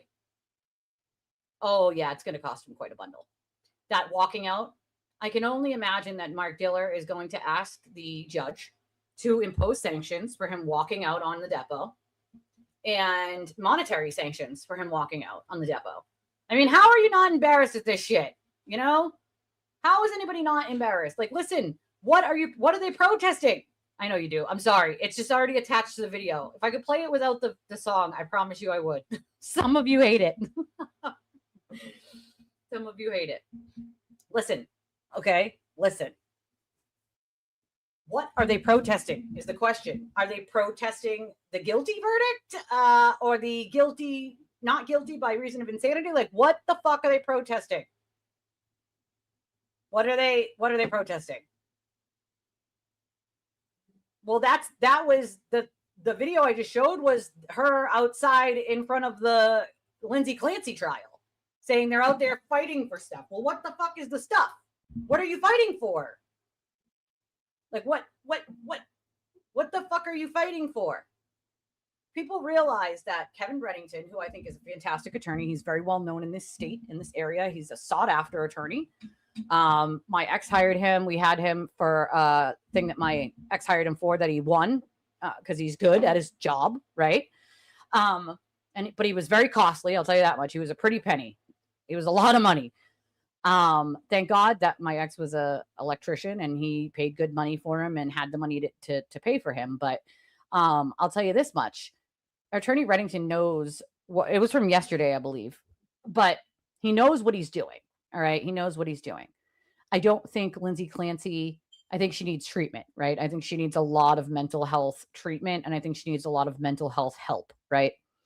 In his opening statements and in the filings, Reddington is not saying, oh, someone else did this. Okay. They have already fully admitted that Lindsay Clancy did in fact do the crime. Those children lost their lives because of Lindsay Clancy, right? The argument isn't who done it, right? So I don't know what they're protesting. It isn't a who done it. We know who done it. Okay. There is no conspiracy on, oh, well, maybe Patrick did it. Patrick didn't do it. He wasn't there. It's not a thing. The cops have all the fucking records, the data from his phone, so on and so forth. Okay. Her team and her lawyers and her are not arguing that she didn't do it. And as a matter of fact, they're saying, yes, I did it, but I need to be found not guilty for reasons of insanity. Okay. That's what the fucking defense is essentially saying, yes, I did it, but I would like to be found not guilty by reasons of insanity because I asked for treatment and was not treated is the argument, right? So what the fuck are they protesting exactly? You know? Like what? I mean, yeah, but if you want to talk about postpartum, let's talk about postpartum, right? What you don't do is go to a trial where 3 beautiful children have left this world and fucking protest in pink shirts because postpartum is a bitch. Postpartum is a bitch. Let's talk about it. Let's actually talk about it, right? In a very meaningful way. What you don't do is go down to Lindsay Clancy's murder trial where she's already admitted to doing it and protest her being found guilty, right? Or protest, you know what I'm saying? Like, that's just kooky, you know? It's kooky. It's fucking kooky, you know? You learned last night. Yeah, postpartum, some people stay silent on it for a really long time because the stigma that's created by it. And I hope to sort of remove that stigma, you know? where we can talk about these things and not people, you know, think like, oh, you had postpartum, you're a horrible person. Like, do you know what it takes for somebody to ask for help when they have postpartum? It takes a lot. It takes a lot of swallowing your own pride. It takes a lot of, like, you have a lot of fear of being judged, of losing your career, so on and so forth, right? Having your children taken from you, you know, like, what the fuck are they protesting is the question, you know? Well, she's holding an American flag and saying she's out there fighting for stuff. Well, what's the stuff is my question, you know? If you want to stand for postpartum, then let's stand for postpartum. But it's not appropriate to go down to, you know, the courthouse and protest a murder trial where 3 children lost their lives. It's not a circus. It's a murder trial, right? Sapphire says I have to walk her. Well, she's high maintenance. Okay, Space Ghost, she's high maintenance. She's a very high maintenance doggy, and she needs all the attentions, and she deserves all the scratchies. If I could give her belly scratchies, I would give her belly scratchies, you know?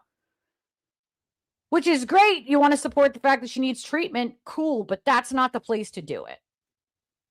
Yeah, I don't think she has any idea what she's. That was my point. Is I don't think she knows what the fuck she's protesting. That's why she said and stuff. We're fighting for stuff. What if it's fighting for stuff? She's fighting for stuff. Yep, that's part of the reason why most people don't speak out about postpartum. They want their kids taken away. They want to lose their career. They don't want to be judged, right? They don't want to be judged. I agree that postpartum awareness needs to be addressed, but I don't think it needs to be addressed at her murder trial. Yeah, it definitely didn't turn out as a silent protest, huh? Apparently it was supposed to be silent, you guys say. I have no idea. But apparently Dina didn't get the memo. She's down there fighting for stuff. Once again, this is what she said. I'm fighting for stuff. We're fighting for stuff. And I love the we with them. We're fighting for stuff. We're down here fighting for stuff, and people call us like, you know, you're coming in your pajamas, and you know, you people are fat, and you people are ignorant, and we're down here fighting for stuff, and people call us like, she's fighting for stuff. Well, I mean, I would call it pretty ignorant if you're down there, quote, fighting for stuff. What are you fucking fighting for, dude? 3 children lost their lives, and a mother needs deep mental health help, right? Those are the 2 things that happened. There's no winners in this, right? There's no fucking winners in the Lindsay Clancy trial. None. There's no winners there. None. There are none. None at all. See, the puppies need the attentions. I mean, they might be, but I also think that a lot of us are seeing a pattern. Yeah, Plymouth Courthouse. They were down in front of. So I don't know what's with the 2. I don't fucking know. She made statements to the media that she was down there looking to get interviews, which was interesting to me. You know, that was quite interesting. Yeah, Dina was down there front and center asking to get interviewed, saying that she hold on, let me find it from the yes, Dina, from the news source that was down there. I think I bookmarked it, I'm pretty sure.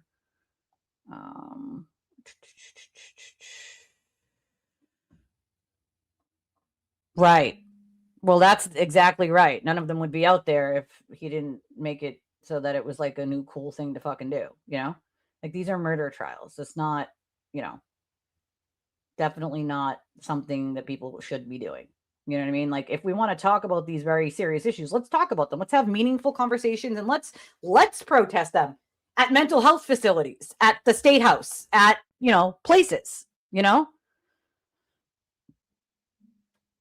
Yep. Yeah, she was there, and she was asking to be interviewed.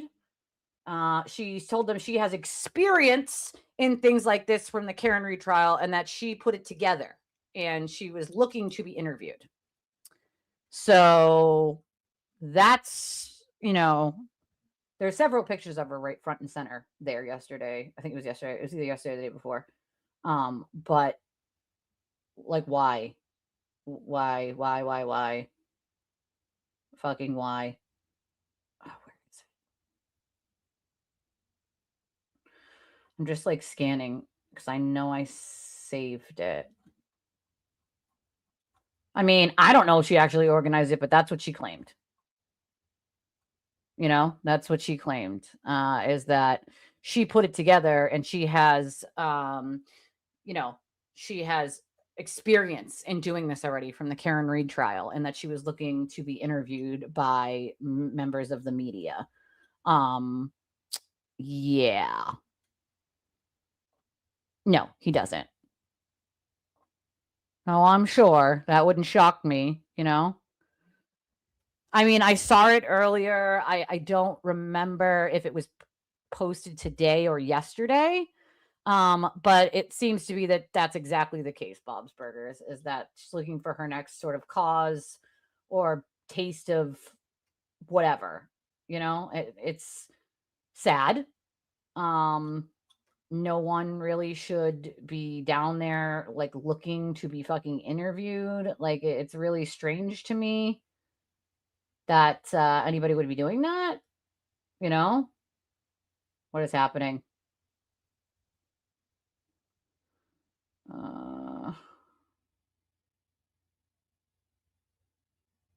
I was looking for it. I know I saved it on my phone. For some reason, does anybody else have this problem where you like bookmark something on your phone and then it doesn't translate over into your computer bookmarks on the same app? Like, he has no idea what journalism is, you know? Listen, I hope I live till 89. 89 is a good run, you know? 89 is a good run. My grandmother's in that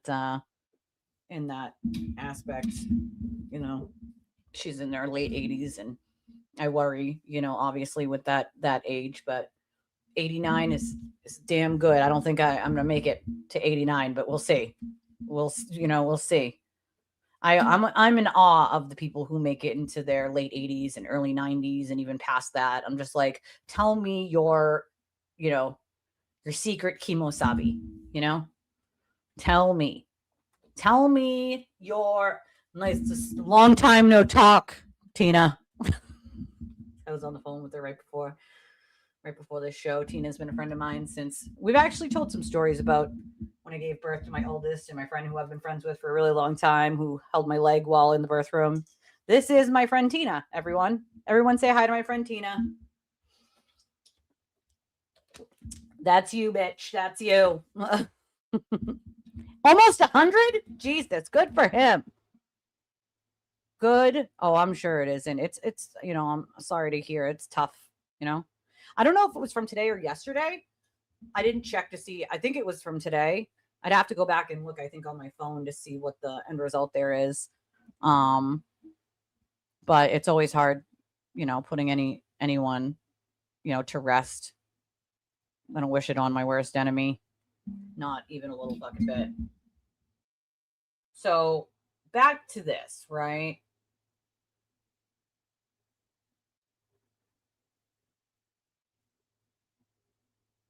Wait, where's the other one? There's another one that I had. Hold on. Where is it? Where is it? Where is it? Sewer turtle. Sewer turtle. Tell us all your secrets, sir. His defense is quite amazing. Just tell everyone all the lies. You know? Oh, is this one of Kate's new videos? Good, we can check this out while I'm here. Become the villain. Most people hear that as a warning. Aidan Carney treats it as prophecy. For years, he sold himself as the hero. Fearless journalist, righteous activist, the only guy brave enough to tell the truth. But that was never true, and nothing says embracing the villain arc quite like an absolute godless degenerate using the notoriety generated from his blog to ask for nudes from his female audience that he will later use to shame and humiliate them. Does your husband know that on February 17th, you sent me a picture of your titties? Does your husband know that on Twitter? Does your husband know that? Why would you start shit knowing that I have DMs like this, dear? So this was back when he does with DMs. Remember Jimmy told everybody to send me their tits? Remember that? Amazing. And she was one of them. And I was like, I was nice to everybody that sent them. Nudes always welcomed.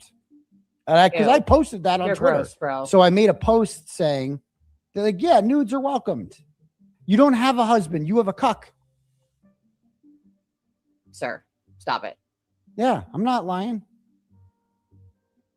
Hi, Turtle Dove. I'm going to put this in while you do your show tonight. What is that? You're going to put it in where? Where are you going to put it in? It's Jimmy's fault. Tony Lynn. The next one you sent He after can't that help himself. was your quite large breasticles I can't. with what appear to be, I mean, 2 gigantic pepperonis. So that's all he talks In the about is middle of like them. boobs. Boobs. Tumor. Honestly, and by the way, the best part is Tony Lynn, you're watching me right now. That's the ultimate. You're watching my show. You can't stop. We're not watching him anymore. He's a jerk. Bitch, you're watching right now. You're watching right now. No more titties, please. Keep them to yourself. I never really liked them from you. Outside of exposing himself yet again for running a weird predatory sex cult, Carney also keeps insisting on exposing his trial defense strategy, and it is comically unhinged. Who's excited for the trial? I mean, it's Me. been what? How long has it been since our motion to Woo-hoo. dismiss? It's Me. been like almost a month Me. now. Pick I'm me. not counting. You know, we're ready to go. But let me Girl, tell you, me it's too. going to be expensive, man. It's a trial is so much. That's okay. We get in the funnies, right? We have to remind everybody that he's so tough. This is Terry Tough Tits right here with the size C moobs. This right here. This is Terry Tough Tits. He's so tough, in fact, that he throws turtle tanties on the floor, like so. Can you please go? Can you please go? That is a real turtle tanty, folks, by the turtle himself, crying on the floor like a baby back, baby back, bitch. I don't know. He holds it like a dick, you know? He holds it like it's a dick. So, hello, everybody. Welcome to Channel 5 News. Our weather today is salty with a chance of diabetes. Now back to you, Susan. Back to you, Susan. Like, why? I don't know. He just holds it like this. That little hole that's like on the end there, you can see it sort of under the wire. That attaches to what we call an arm, right? Mine's on an arm. It's a swing arm. I can move it this way, up, down, do the hokey pokey, turn myself around. You know, I don't know why he just holds it like it's a dick. I'm not quite understanding. Why don't you buy yourself a new microphone, sir? You make $25,000 a month. Buy yourself a new fucking microphone, right? I would have finger cramps. I'm surprised he doesn't already get finger cramps from the finger banging he does on the keyboard on a daily basis, you know, just on his endless sock accounts, just finger banging away. You're a fucking idiot. The turtle is amazing.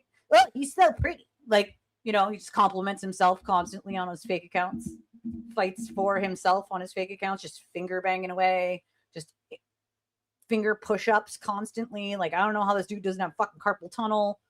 You know, I don't get it. I'm not quite understanding. I don't get it. Thank you, Capybara, for your jewels and your gold coin. I appreciate it. I appreciate you. It's weird. Like, why? Right, it's got to be, right? The Intimidator and all. Bro, the wrinkles in his forehead have wrinkles in their forehead, all right? Dude has aged like an extra 15 years in the last 2 years, okay? The wrinkles in his forehead have wrinkles on their forehead. All right. Like, that's for realsies. That's for realsy. Shut the fuck up. That is hilarious. Dude, I'm telling you, sometimes, and you're not going to get the same commercial as other people. I don't know what commercials some of you guys get, but I was watching something the other day and oh my God, the commercial came on right at the right time. And I was like, damn, they got that right. Hold on one second.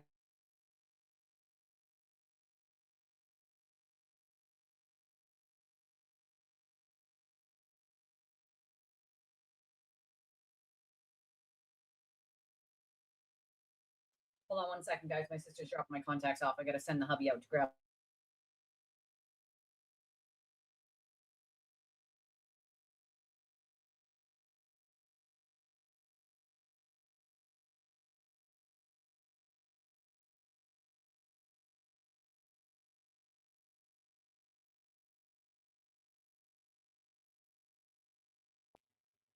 That's taken care of. Okay.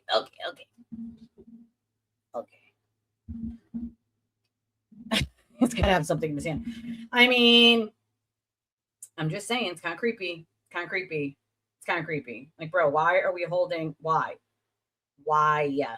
I'm just not quite understanding why he holds it like that. I've had questions. I have questions, everyone. Okay. You know, listen, I'm with you, Capybara. I don't get it. He said he likes to hold it like that. Of course he does. What a sick fuck. Maybe it makes him feel like he has more control. He's got to have control over everything, even the microphone. You sit and you stay and you die in a hole. You don't move around or you die in a hole.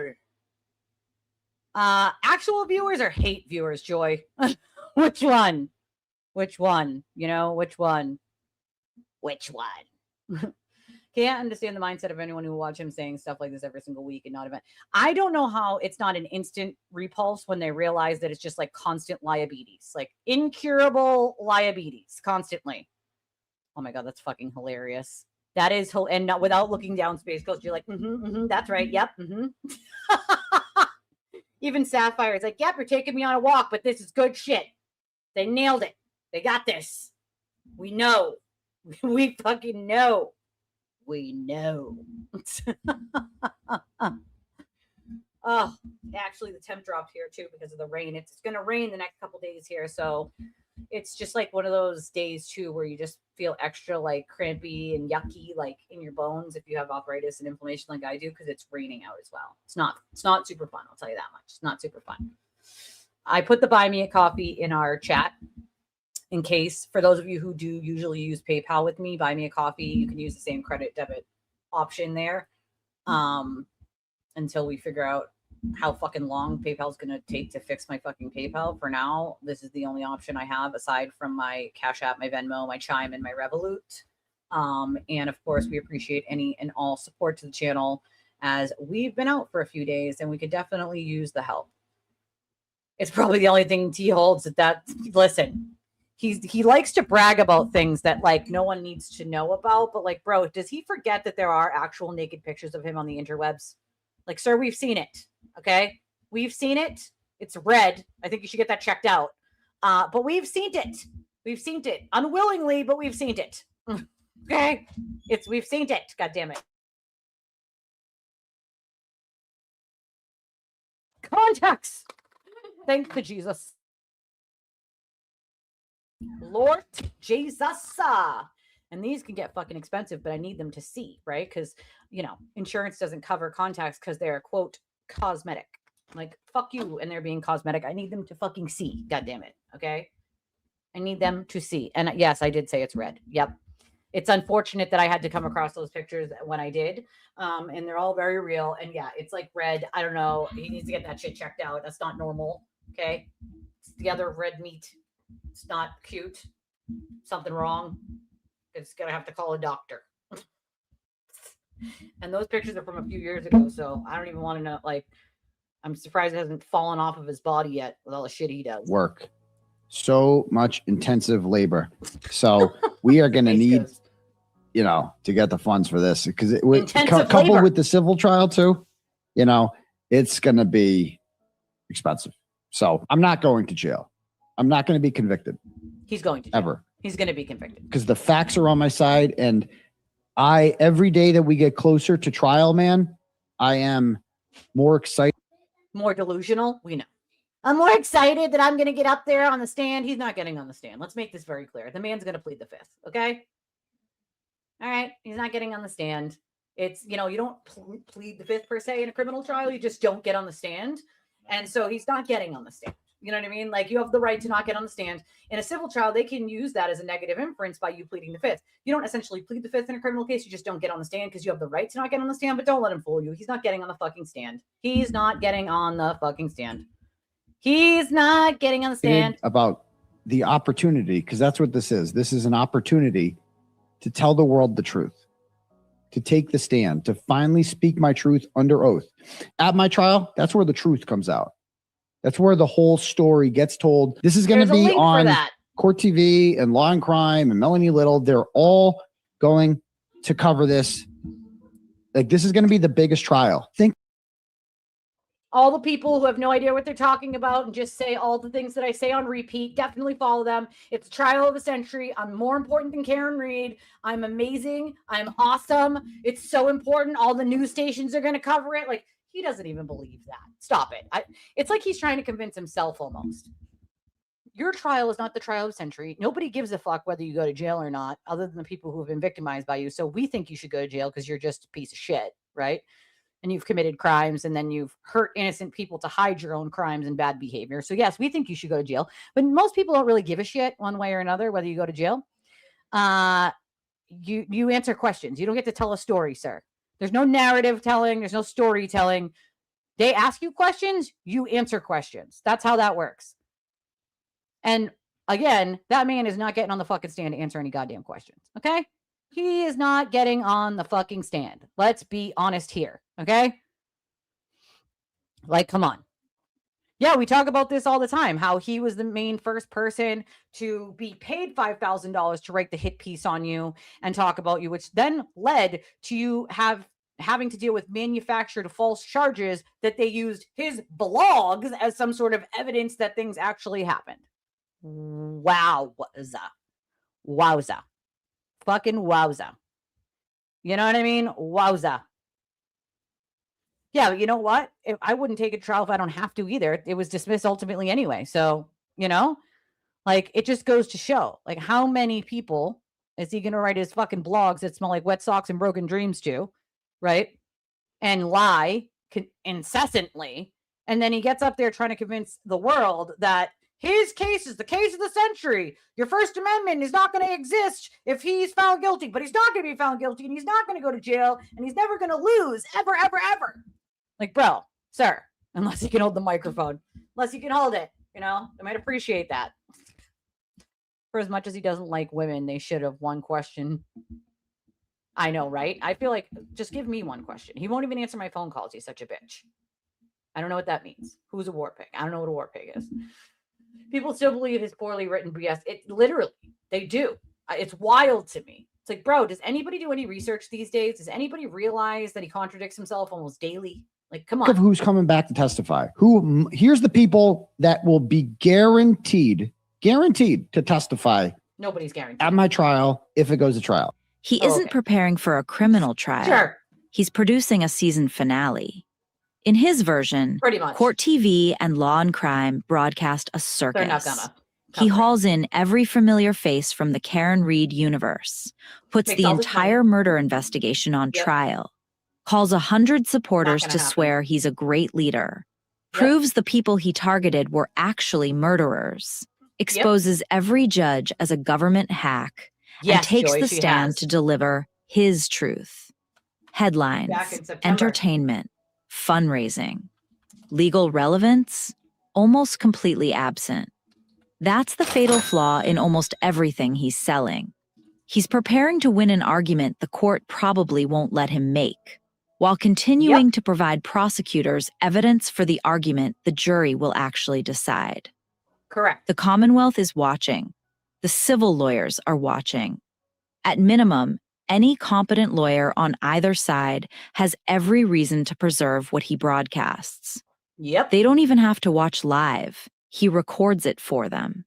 Yep. Every defense he previews can be shut down with a motion in limine. Every inconsistency gets clipped, dated, and is just laying in wait for him to take the stand. And he's not just acknowledging the case exists.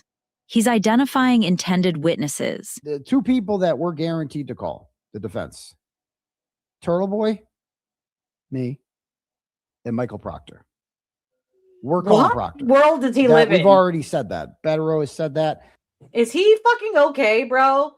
Michael Proctor has absolutely nothing to do with your witness intimidation, sir. Why you would ever think that Michael Proctor has anything to do with your case is wild as fuck. This is his delusion where he thinks he's going to rehash the Karen Reed murder trial instead of his own criminal trial of witness intimidation. Sir, he has no relevance to your case at all. What the fuck are you talking about?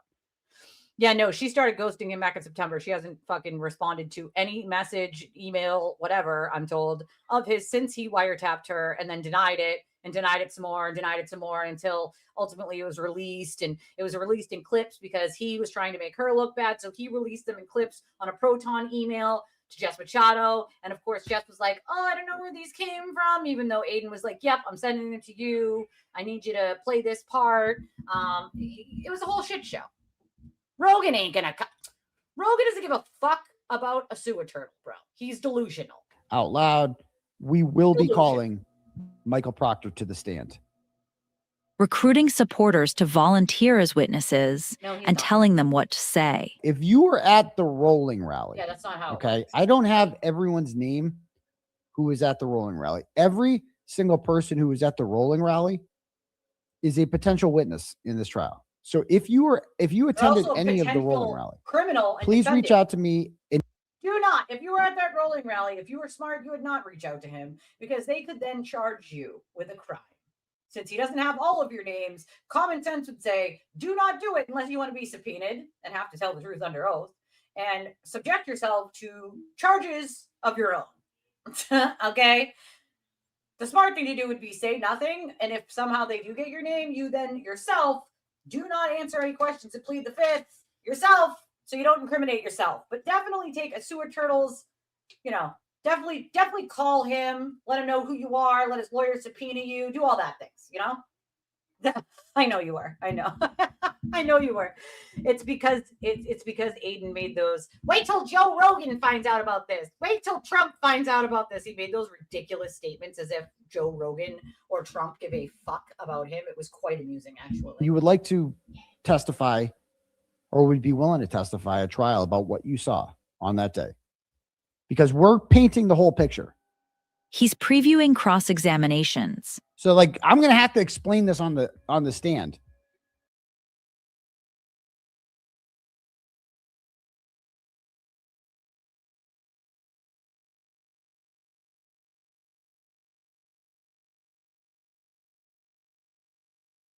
See, I'm muted and I forgot I was muted. I've been asking myself this question every fucking day. Why the actual fuck? Why the actual fuck are you telling everybody your legal strategy on the interwebs on live streaming? Like why? That is the stupid. Why are none of your 4 idiotic attorneys telling you to shut the actual fuck up and stop pretending that you even know legal strategy? Okay? Like, you're dumb, sir. You're fucking dumb. Proctor has absolutely zero to do with his case at all, right? Has nothing to do with it. He lives in a fantasy world, a fantasy fucking la la land, in a la la land. Like, sir, what are you doing? Like, what are you actually doing? Like, what? Never mind the fact that when he tells the world his legal strategy, you can't go to court and then argue 17 different legal strategies. So what they're going to do is the prosecution's going to be like, Your Honor, he's argued 17 different legal strategies online. Then he's tried to get witnesses and or defendants to come forward and say what he wants them to say. He's told them what to say. He's done X, Y, and Z. Like, all of the arguments that he supposedly thinks he's going to make are going to be debunked before he can even make them.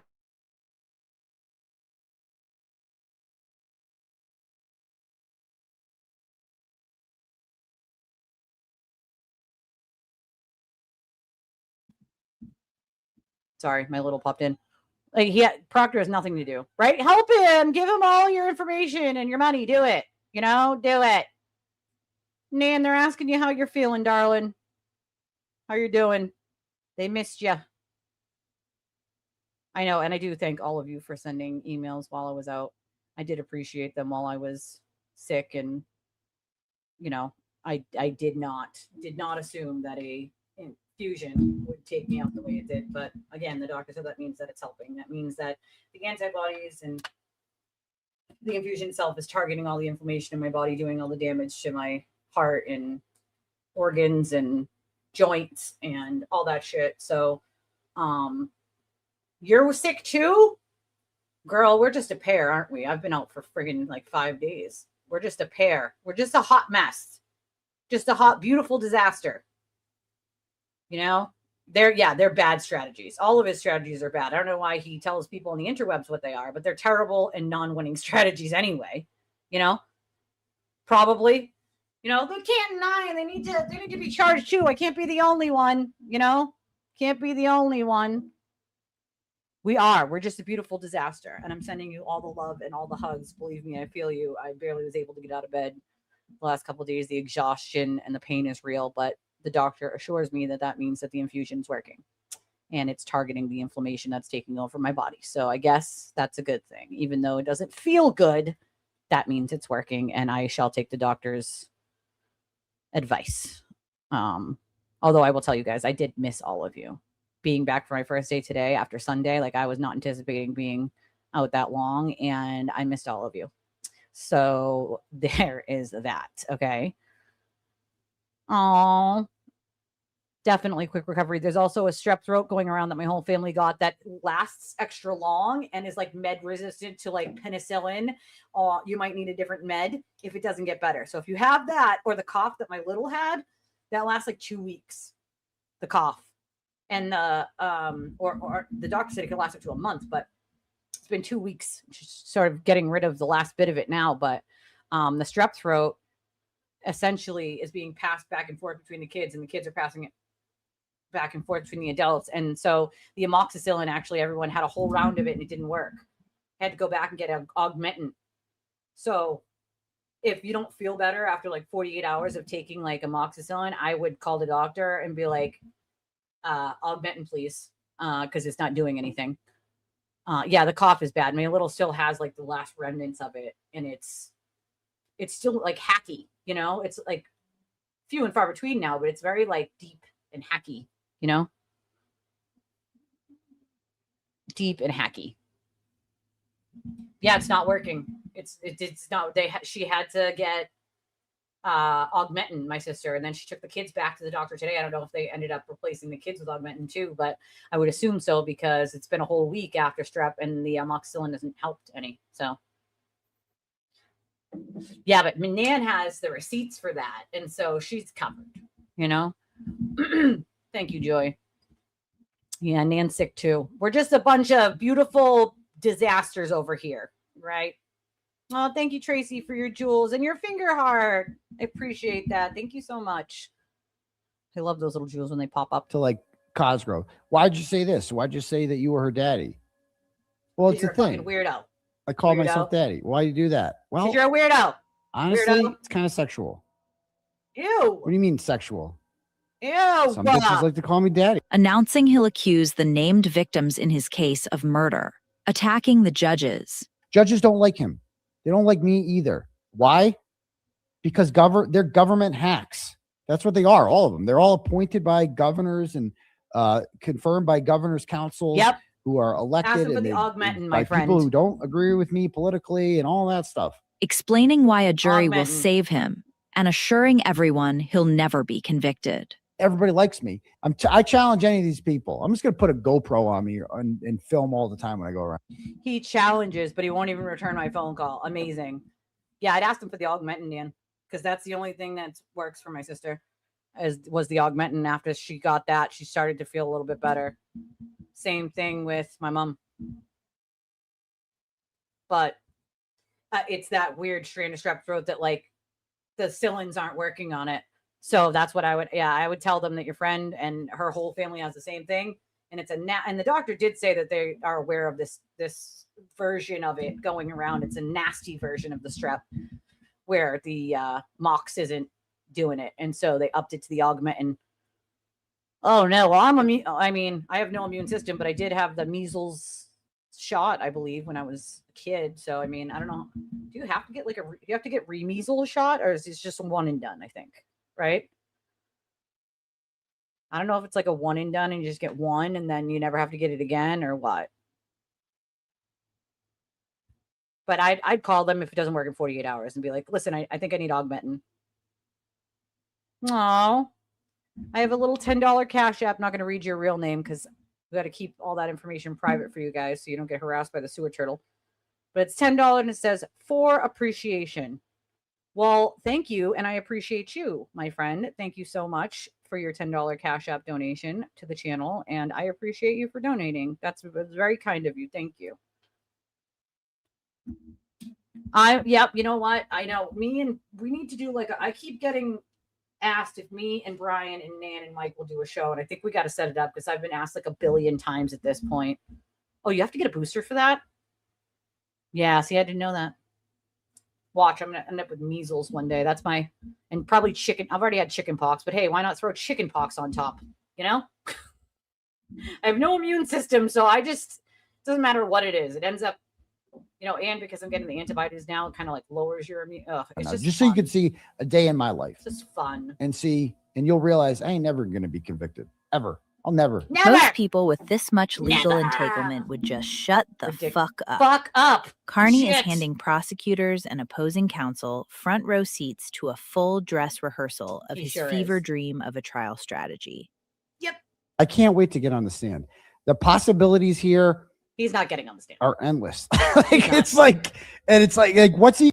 I love how he says that. The possibilities are endless. No, they're not. They ask you questions, you answer them. You don't get to just narrative out. You know, you don't get to do that. It's not how this works. You know what? You know what, Aiden? What you should really do is bring all the amazing turtle riders that are super credible and that don't tell large conspiracy tall tales, you know, like Purple Lemonade Kool-Aid guy and the Barry J. Lewis. You should bring him too. Bring Grant while you're at it. And just, bring those people in front of a jury and ask them questions and watch them dance like little monkeys and then watch them contradict each other. You know, I think that's a great idea. Bring all the amazing turtle riders that are just so super, super smart. That's it for you. And you might as well throw a Baker and a Will in while you're at it, you know, just speed them all in. You know, and it'll be epic, just epic turtle riders on the stand telling 17 different stories, or else, you know, I mean, that'd be a fucking comedy show. Sign me the fuck up. It'd be like Jeff Dunham, except the dummies are all the people that Aiden brings in as his witnesses, right? You know, instead of Jeff Dunham talking for Peanut or Ahmed or Jose Jalapeno on a stick, you know, because he's a ventriloquist. If you don't know who Jeff Dunham is, he's very popular and fucking hilarious. But, you know, Aiden's like Jeff Dunham, except not as funny. You know, he just gets puppets that just spew nonsensical bullshit, you know? This is just crazy, you know? Right? No, but yeah, listen, you don't even want to see a day in my life. I hope you value your sanity, you know? A day in his life must be fucking hell. He wouldn't last 5 minutes in someone else's shoes, though, dealing with real life problems, you know, like everyday life problems, you know? He wouldn't last 5 minutes in my shoes and Nan's shoes and any of you guys' shoes. He would be at the fucking mental facility banging on the door to let him in. I can't handle life. He'd be at the front door just throwing a whole turtle TNT. I can't go back to jail. Let me in the facility. Can you please go? I can't go back. Can you please go? I can't go back. Yeah, that's what you get when you've had chickenpox. Shingles. You might as well throw that on the list of things I haven't gotten, but probably will at some point. Oh, no. Yeah, because when you get the shot, you can end up sick from getting the shot, too. That's the shitty part, you know? Girl, I have rheumatoid arthritis and just inflammation that's like taking over my whole body. So believe me when I say, like, anybody dealing with any rheumatoid anything or any sort of itis, I feel your fucking pain because I deal with that on top of all the other stuff. And the inflammation causes so much pain and so much damage that it's one of those things that you're like, how the fuck did this happen? I'm told long haul COVID is how it happened. COVID sort of awoken my inflammation to go through the roof. So I'm like, oh, that's fun. Like, that sounds like fun. Can I get a magical bippity boppity wand and we can just like fix that real quick? Like, you know, just bippity boppity it away. You know, my doctor assures me that he can't bippity boppity it away, but we can try. We can try. Is it after 50? I'm not 40 yet. I'll be 40 this year. Didn't he try to talk over the Yeah, of course that's what he does. I don't know if they're 2 weeks apart. Are they?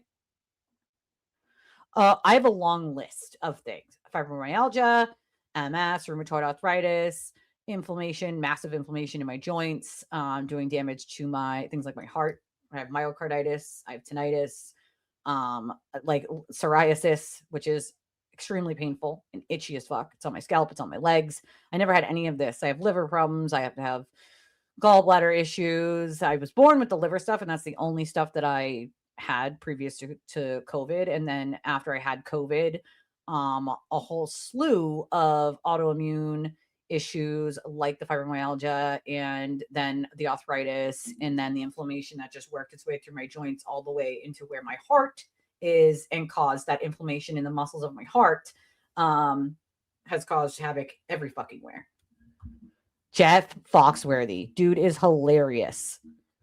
But I literally have a list probably 2 pages long of ailments that I did not have previous to COVID. I had the liver issue I was born with and a little bit of just pain from like work, just from doing physical labor for so long. Other than that, like all of it happened after I had COVID. So, and I, you know, it's not, I was not, this is like new for me to have to deal with all this shit, you know? Yeah, I heard that as well. Also like skin issues and stuff too, but I didn't have to deal with that, you know?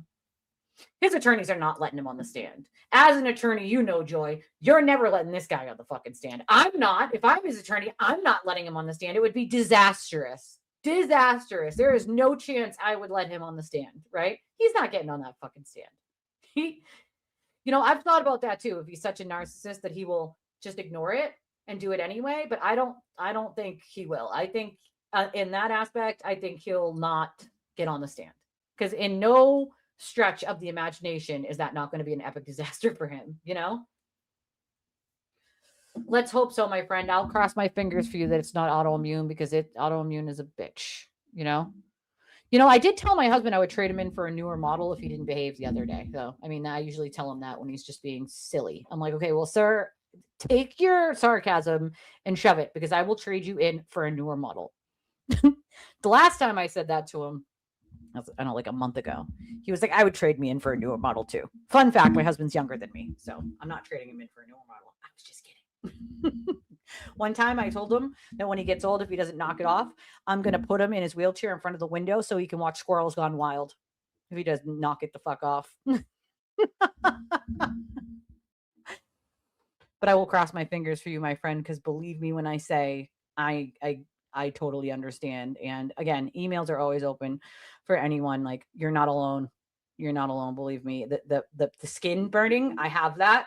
And the psoriasis is part of that. And I didn't have psoriasis. It's on my scalp. It's on my legs. It's starting to come onto my arms. I didn't have any of that until after I had COVID. And even then it was like over time that it started getting worse. And it's like burning and it's itchy, scaly, like, and it hurts. It pulls your skin like tighter, you know, it hurts, you know, it hurts. So you're not alone, my friend. And if you ever need someone to talk to, or you're waking up in the middle of the night and your fucking legs and your hips hurt like I do, just from that stuff, my email's always opened. I might be awake and I will happily email you back. No worries. You have an extended warranty? You ever have those people call you and they're like trying to sell you an extended house warranty? I'm like, I don't have a fucking house. I don't have a goddamn warranty, you fuckers. I think that's part of what it is, Space Ghost. I think he talks a big game to get like more donations. You know, he isn't fucking taking the stand, you know, no chance. Yeah, they have to let them decide. But even in the like civil, he's like, oh, I have to plead the fifth because my attorney said I have to plead the fifth. And he talked a big game about that too. Oh, I'll answer all the questions. I'll do all the things, you know? And then he was like, oh, my attorneys told me I had to plead the fifth. So, you know, I'm going to do that. I'm just going to plead the fifth. Like nobody ever thought he wasn't going to plead the fifth in the civil shit. Like I always knew he was going to plead the fifth in that. Like, come on. Like, let's be honest. I think he pleads. I think he just doesn't take the stand in his civil, and he continues to plead the fifth in the criminal, and he continues to plead the fifth in the civil, because he doesn't have to take the stand in his criminal. He's not under any obligation to take the stand in his criminal. He can just simply not put a defense on at all. The burden is on the state, as we know. So, and they can't use against him that he doesn't get up there. But if he does, on some off chance that he goes against what his attorneys tell him and he gets on that stand, it's going to be a fucking epic disaster and an absolute comedy show. That would be a comedy show I would pay money to see. Okay. Just him making a mess of everything, and everything is attorneys argued on the fucking stand. That would be quite amazing. Quite fucking amazing. I would absolutely love that. I would love that. I mean, that's true, but how many clients actually do it anyway? You know what I mean? Like, not many clients are like, yeah, well, no, don't do it. And they do it anyway. There might be a couple over the lifetime of an attorney, but it's not often that they don't listen to their attorneys. Most of the time they're like, all right, I'll listen to you. You're the attorney. I'm not going to do it. Like, yes, he is a narcissist. I have thought about that he's such a narcissist that he does it anyway, but I think he won't. I don't think he will. Knowing him, I don't think he will. I don't think he'll get on the stand. If he does, Not only will I love that, I encourage it. Definitely get on the stand, Aiden. I will love that because that fucking comedy show will be something I will never forget. I will never forget. Oh, now I have to write down your birthday. I just said happy birthday, and I'm going to say it again to my friend Karen's birthday is today. And so happy birthday, Karen. I don't know if you're watching or not, my dear friend, because you're probably busy with the kids, but happy birthday. I love you. I hope you have an amazing birthday today. Yesterday was my mother's birthday, and the day before was my niece's birthday. So right after the holiday, Miss Rose, huh?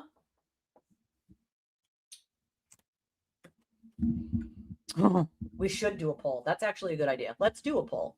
Does he take the stand? Let's do it. Okay, start poll. Does Sewer Turtle take the stand?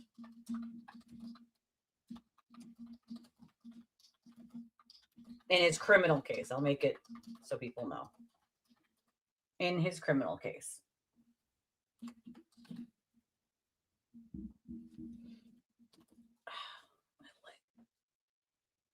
There it is. There's the poll. New models don't last as long like a refrigerator. That's very true. Talking about how cars don't last as long. Cars from like the 80s were like boats. You could hit that thing and it would barely make a dent. Now they fucking crumble like a house of cards. Everything's plastic, you know?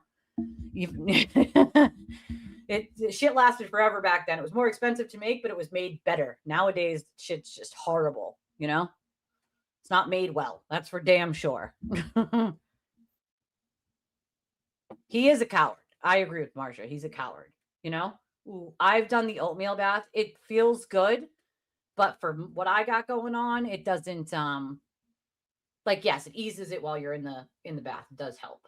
But there's actually like I got to go back to the dermatologist. There's like it's not an acid, but like a sort of acid, like an ingredient. I think it's salicylic acid that helps, doesn't get rid of it, but it helps. And then you might have to, like me, get, you know, shots or infusions or medication to try to get rid of the inflammation, or whatever is causing it, which sucks, you know? Personally think right now he's going to go off like, I'm going to go do this, I'm going to go do that, and try to scare lawyers away from asking him questions when really he doesn't want to be asked them. Well, I 100% agree, but he's not scaring any lawyers. Everyone knows this playbook by now. So for me, yeah, I also think he's a sociopath, you know. Thunderstorming. I mean, it's going to rain the next couple days here. I actually fall asleep to thunderstorms. That's how I stay asleep, is I put thunderstorm noises on the TV, and like it helps me stay in a sleep and not wake up. Yes, happy birthday to my friend Karen. It is her birthday. It is her birthday. Yeah, most do go with the attorney's advice. He is a loose cannon. I know that. My friend's father's birthday is today. He turns 100. Happy 100th birthday. You're a freaking rock star. Your friend's dad, do we know his name? Your friend's dad, whatever his name is a freaking rock star. 100. Good for him. I probably won't make it to 100, but if I do, I need to know all the secrets from all the people who have already made it to 100, you know? Yeah, Aiden is a coward. I don't think he takes a stand, you know? That's okay, guys. 60s is the new 30s. It's fine. I'm going to be 40 this year, and I'm dreading it. And, you know, my husband says, you know, 40 is the new 20. And my kids know that every year I'm 21. So if you're going to put candles on the cake, it needs to say 21. Every year I am 21. Again, okay? I never go higher because I'm forever going to be 21. My daughter said something last night about me and my husband being 3 years apart. And she was like, Daddy's younger than you, Mommy. And my husband goes, nope, Mommy's 21, remember? I was like, Daddy understands the assignment, okay? Daddy understands the assignment. My birthday is after Thanksgiving, sometimes on Thanksgiving, but it's not until November, end of November, right before December. But yes, happy 100th birthday. That's amazing. New Year's Eve. I was supposed to be born on New Year's Eve, and 2 out of 3 of my kids were supposed to be born on New Year's Eve. But instead, they were born in the beginning of December, and I was born at the end of November.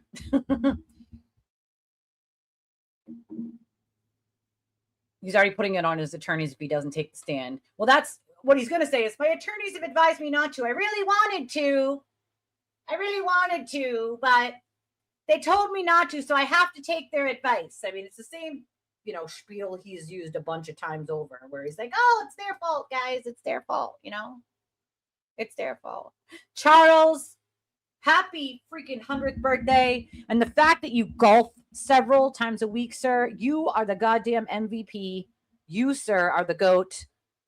You're amazing.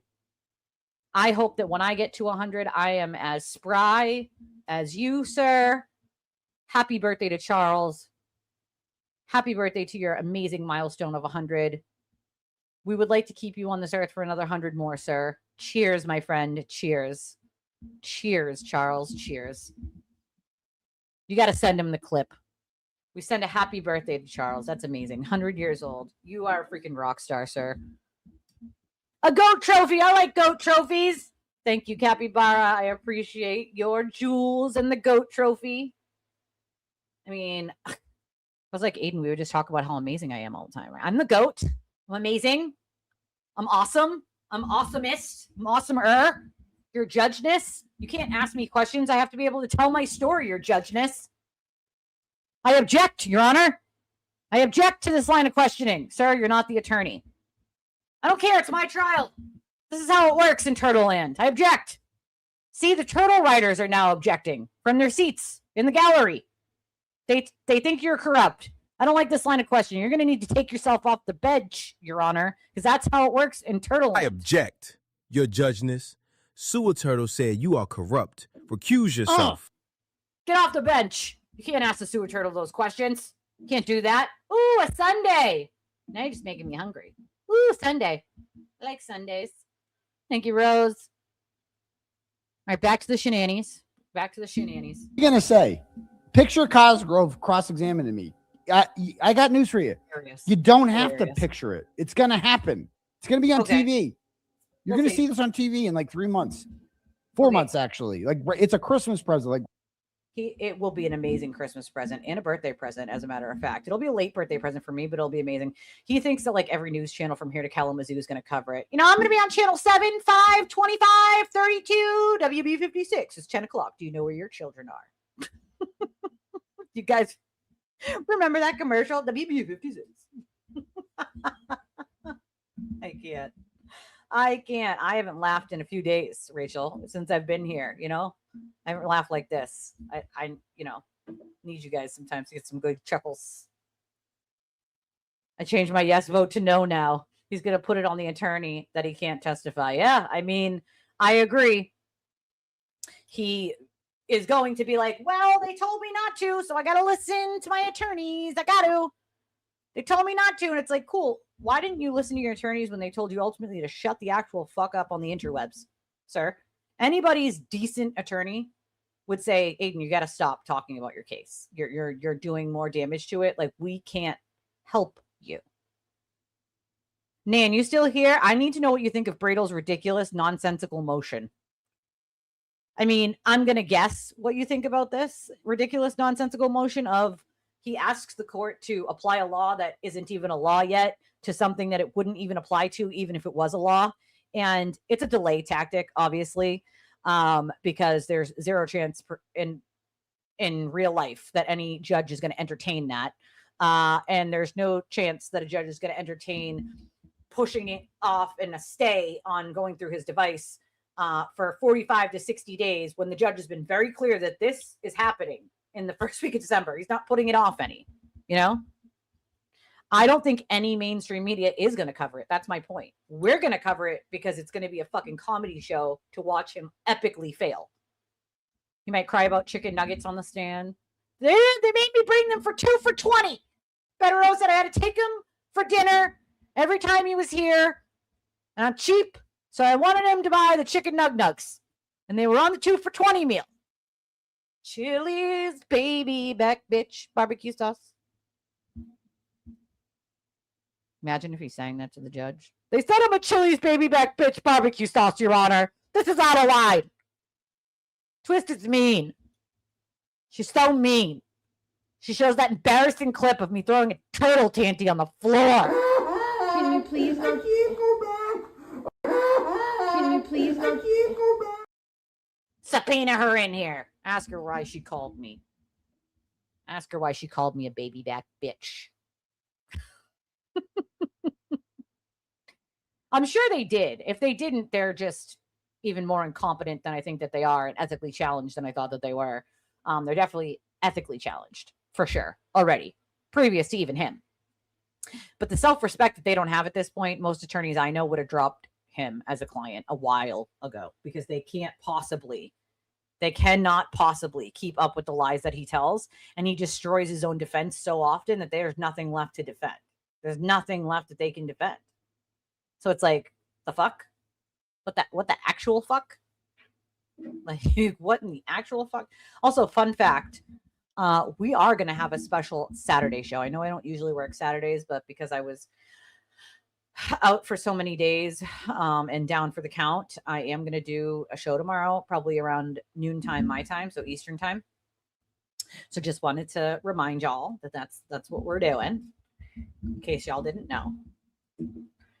All right, back to the Shenannies. What other delusional, nonsensical bullshit do you have to say today, sir? Right around Christmas, you're going to be watching me explain to Kazi. Turtle got ran over by a reindeer. Coming home from the courthouse Christmas Eve. One time there's no such thing as Santa. But as for me and Grandpa, we believe not guilty. What the Intimidator is and what Fridge Daddy is. Like, what the hell is going on here? Then, after hours of talking about these cases, every time he controls the microphone, he announces he'll plead the fifth when the civil attorneys get to ask questions under oath. I also have Fifth Amendment privilege, so there's no questions I can legally answer about it until my criminal matter is adjudicated. So, okay. That's his right. It's also objectively hilarious. So invoking it at the deposition doesn't erase everything he's already said in public. They should have recorded already. Live streams and social media posts. The privilege stops compelled testimony. Yep. Live streaming to his subscribers for donations and views is not compulsion. Nope. He is out of his mind if he thinks it will be lost on a jury that he is willingly to talk about everything in great detail on live streams, but not under oath. And that seems to be what he thinks. So he's willing to tell the whole truth for hours when there's a donation link. The second a court reporter is present and lawyers can ask follow-ups, his so-called truth suddenly becomes constitutionally dangerous. Civil counsel can play his statements back, ask if he said them, and build a clean record of every topic he refuses to discuss under oath. It's so funny. It's so Prosecutors in the criminal case can't tell the jury he took the fifth, therefore guilty. They don't need to. He won't stop giving them his own words. Yep. He also says a judge might convict him because judges hate him and are political hacks, while a jury of regular people will understand him and acquit. And that's why I'll never go with the judge trial. Oh, okay. And I'll Those always go judges with define a as jury bullshit. trial. It's because juries are made of people. And you will never get 12 people No way. to believe that I'm guilty of anything. They're not made of dogs, horses, turtles. They're actually people. You don't fucking say. Ever. You might get a judge to do it. Admitting that an unbiased fact finder, well-versed in the law, would convict him is certainly a choice. And it is revealing. He's not arguing that no rational fact finder could convict him on the elements. He's betting that a jury will be more susceptible to his celebrity, his persecution story, and the Karen Reed circus he wants to drag into the courtroom. He doesn't just prefer a jury. He sees a jury as an audience he can work. He says no jury would ever convict him of anything, not just these charges, anything. That's not confidence based on a legal defect in the case. That's the confidence of a guy who spent so long surrounded by people who applaud everything he says that he's forgotten a jury is selected to exclude people already in his fan club. He wants a spectacle because the actual charges are much narrower and he can't face them head on. The trial he imagines is a full retrial of the Karen Reed case with himself as the star. The real one will ask simpler questions. Did he willfully threaten, intimidate, or harass protected witnesses or their family members? I confronted this guy a couple weeks ago. This guy's got his head on a swivel. everywhere now. He's like, Charter Riders, where are they? I got bad news for you, Chris. I got really bad news for you. They're literally everywhere. You can't, like, you guys should just stop going out in public. Like, that'd be my recommendation. And it's only going to get worse from here. They insist on going out in public. Like, Chris, I know where you guys were today. Y'all were in Agawam, weren't you? I got pictures of you on my cell phone. I got people sending me pictures. You're a weirdo. You guys were at some sort of Little League thing in Agawam. I got pictures of Courtney Proctor. I got pictures of who was she with there? I forget. There's a whole crew here. Alberts, McCabe's, all you people were there. So, like, just know Oh that no, there not will at be a no- Little League game. Life as normal is over. Did he try to cause emotional or economic injury? I go down to your pizza shop and I stand out there for an hour and I yell shit about your son. I just shit all over your child, Chris, your middle child. I go down there and I shit all over him. And I'll tell you, Chris has more restraint than I do. I'm just going to say I keep chiclets in my pocket. Okay. That's all I'm going to say about that. For satire and entertainment purposes only, I keep chiclets in my fucking pocket. So Chris has way more self-restraint than I do. accuse him of some of the most heinous things possible. And I affect business. People Good don't want to go question, into your Panda. business because of the things that I'm saying. I'm just talking to Julie. Just her and I are having a He's going to try to intimidate them with his dick nose. Look at me, Jers. This is my dick nose. These are the wrinkles in my forehead that have wrinkles in their forehead. These are my platform shoes. I'm scary. Turtle. You should also read them The Diary of a Wimpy Sewer Turtle. Should let them know he cries on the floor like a bitch. Can you please go? Can you please go? I will pee myself if they play that fucking clip in his trial. I don't think they will because it's not really relevant other than the fact that he's such a baby. But he forgets that he said all this stuff, right? And so half of it, when it does get brought up in his trial, he's gonna be like, fuck, I said that, right? Like, yeah, you said it. You said it. He didn't care. He didn't care. He wanted the fame and the fortune and the clicks and the views and the money and did not care what the consequences were for not having any ethics or boundaries or behaving like a normal human being. You cannot just do whatever you want, right? The First Amendment is not absolute. You cannot just say whatever you want about whoever you want, knowing it isn't true or knowing there's a reasonable belief that it might not be true, and you just say it anyway, right? That's not how things work. Or you can get sued like you're being now, sir. one-on-one conversation here right now. You know what I'm talking about, Julie. You know what I'm talking about. Bro, So no. I bet you feared this, didn't you? And that makes me so happy because you should. Did he act with the intent or reckless disregard that his conduct would disregard. interfere with a criminal proceeding or punish witnesses for participating? Talk to Chris Albert. All he has to do is come clean and get his son to admit what he did and get his brother to admit what he did. And then this thing's over. Then there's no more going to kids' games and interviewing and going to your goddamn pizza shop. It all fucking ends. Chris, I will stop when you come clean. That's it. You just got to come clean. You got to end this. He's You can't do this to Karen Reed anymore. Did he picket or parade near their homes with the intent to influence them or interfere with justice? So I just want all of Gemma Cabe's neighbors to know, in case they don't already know, the people that live right here at 12. They're cop killers. These are cop killers, folks. These are cop killers that live here. They could have saved John O'Keefe's life. They didn't have to. This is not petitioning the government, right? You can't go to a witness's home and do this. This is not petitioning the government. He can say it's petitioning the government till the cows come home. These people are just private citizens and they were witnesses. They're not the government, therefore not petitioning the government. Your neighbors are cop killers. They're going to try to live life like nothing has happened, but we're not going to let them do that. I'm not gonna let His them. big idea is to subpoena every person who attended the rolling rally, not a couple of witnesses, every single one. And if you subpoena all of them, they all have the right to take the fifth and not bother because they could be charged with a crime themselves for being there and participating. So if they were smart, they would probably not tell them who they are or they'd get an attorney. In order to tell the story, you need to hear from the people that were there. And you need to hear why those people were Oh yeah, there. it was recorded, not just And by those him. people all need to. The cops were doing an investigation at the time of him hearing about this rolling rally, and so the cops were there in the crowd in plain clothes, taking pictures, taking video. They did surveillance of the whole rolling rally. So jokes on him. To get on the stand and be asked, like, what are you? Who are you? Well, I'm just a regular person. I'm a middle school teacher. Tell them that so you don't get fired. I work in finance.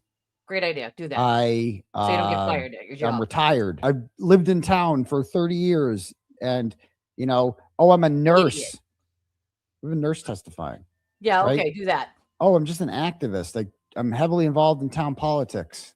Oh, okay. Okay, these people live that in town, attended though. who are not on trial, they can talk about the atmosphere. He's such an idiot. They could talk about what No. it was like that day. They want to be charged. Sure. And they're going to be Risk like, being wait charged. a minute. So all these old ladies and nice people with no criminal records, Oh, because who are not activists in general. Got it. And then you explain why they're there. Well, why were you there that day? Well, I was there that day. Because the sewer turtle lied to me and didn't tell me the full truth. Right. Not only does he not live there, half the people who went to the rolling rally don't live there either. So what are you doing in another town that you don't live in, being heavily involved in politics in a town that you don't live in? He doesn't think of any of this shit. How do you know every person at the rolling rally if you don't even know who all of them are? Don't have extensive histories and extensive records, criminal records. You don't, right? Never mind the fact that no one, at least I would think no one is stupid enough to give you their information knowing that they could be put on the stand and subjected to questions like that where they could be fired. It could ruin their career. It could ruin friendships. It could ruin fucking family relationships. It could do a lot of damage to someone and they could be charged with a crime. There's a potential to be charged with a crime if the cops don't know who you are and you were a passenger in someone's car and they got the license plate of the person, but not they don't know who the passenger is, right? Why the fuck would anybody give their name to him? Like, that's just asking for a headache. Please do this for me, for the sewer turtle, even though it's not going to mean anything to a jury at all. And it's ridiculous. Do it anyway, because I think it's going to, and I live in Delululand. Because I want justice for John O'Keefe. And I'm outraged And by petition the fact government. that this is being Idiot. covered up by the police. And that these Idiot. people at the homes Old that we ladies. went to Yeah, old ladies. seem to be protected in ways that I never would be. He hates women, though. He hates women. He doesn't seem to quite grasp the fact that he is the one that put together the rolling rally that hid the location until the end of until the beginning of it, and was sending like personal messages to people, and at the very last minute was like, we're here, meet us here. You need a permit for a rolling rally. He didn't get a permit because he knew he couldn't get a permit and it would not be approved. And so he did this with no permit, and he knew what he was doing, and he knew what he was roping these people into. The reason he was charged and other people weren't is because of that. If they find out some of these people knew some of this shit ahead of time, they can also be charged as co-conspirators. So why the fuck anybody would come forward to risk being charged? I don't know. Oh, he's going back. He is going back. He's going. Can you please go? I can't go back. Can you please go? I can't go back. Yeah, this is not how you get justice. This is how you catch charges. You want to be like Aiden, go right ahead and give all your information to him. But just know, he's going to give it to everyone else when you don't testify for him, and then he's going to shit all over you and your family. So definitely risk that and give him all your information. And so I was there to show my support for John O'Keefe No, you aren't. and Karen Reed and Turtle Boy, Stop it. who is out here demanding justice. I follow him. Demanding. He's a leader, right? He's doing He's the great leader. things Not a cult, though. for John Not a cult. O'Keefe. He's doing great things for Karen Reed. He's doing great things for justice. He tells them what to And say. I was inspired by his. Sir, that's called witness tampering. Sir, you can't tell witnesses what to say or the narrative that they need to give. That is, in fact, witness tampering. You fucking buffoon. activism to show up. I can't. You know how many Yeah. witnesses we're He's going to so have stupid. testify to that? Yeah. All of them. I don't care. I want. You're going to have them all testify to the same thing. And then when you get charged with witness tampering, you're going to cry, right? I can't go back. I don't want one or two or three witnesses. I want every single person who is at the rolling rally to testify. So delusional. I want to make it clear to the jury. You're going to hear from Love every you. single, because that was a felony That's what they say. Walk me now. These people witnessed a felony in action that the police knew was happening and did nothing to stop. He wants them to tell the jury who they are, what they do for work, why they came, how peaceful it felt, and how he inspired them to fight for justice. He's trying to subpoena the comment section. The gimmick is obvious. Look at all these respectable teachers, nurses, engineers, retirees. This many nice people couldn't have witnessed a felony. Unfortunately, a nurse was there is not a defense. Occupation doesn't decide whether someone else committed witness intimidation. No criminal record doesn't make you an expert on Massachusetts law. 100 supporters cannot take turns announcing nothing illegal happened until the verdict becomes inevitable. A few of them might be allowed to describe the route, the noise, what they personally heard. A judge is not going to pause the trial for 3 weeks so Carney can run employee spotlights for every turtle rider with a resume. Their personal reasons for showing up also don't prove his intent. A retired teacher who sincerely thought she was supporting justice proves what she believed. It does not crawl inside Carney's head and delete his own statements about what he wanted the targets to feel. I know. And the way he's recruiting them is a gift. He publicly told rally attendees he wanted them to testify, described the story he wanted told, and asked volunteers to contact him so he could connect them with his lawyers. That's excellent cross-examination material. They follow him. They've been consuming his coverage for years. They heard the desired testimony in advance. They volunteered after the invitation. Many have almost certainly discussed the case with each other. Every rally attendee he calls can also help the Commonwealth prove he organized the group, picked the houses, led the crowd, broadcast the accusations, and encouraged pressure on witnesses to come clean.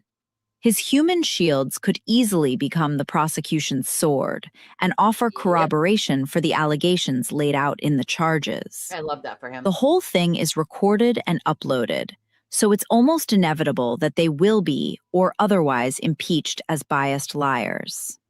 He also argues that police knew about the rally and didn't stop it, so it can't have been a crime. That's the legal analysis of a child. Idiot. Cops are not required to make an arrest during a live stream for charges to be brought later. Nope. They can monitor, preserve video, interview people, consult prosecutors, and seek indictments afterward. No immediate arrest is not a judicial stamp of approval. It means he wasn't arrested at that moment. That's it. Peaceful is doing an enormous amount of work.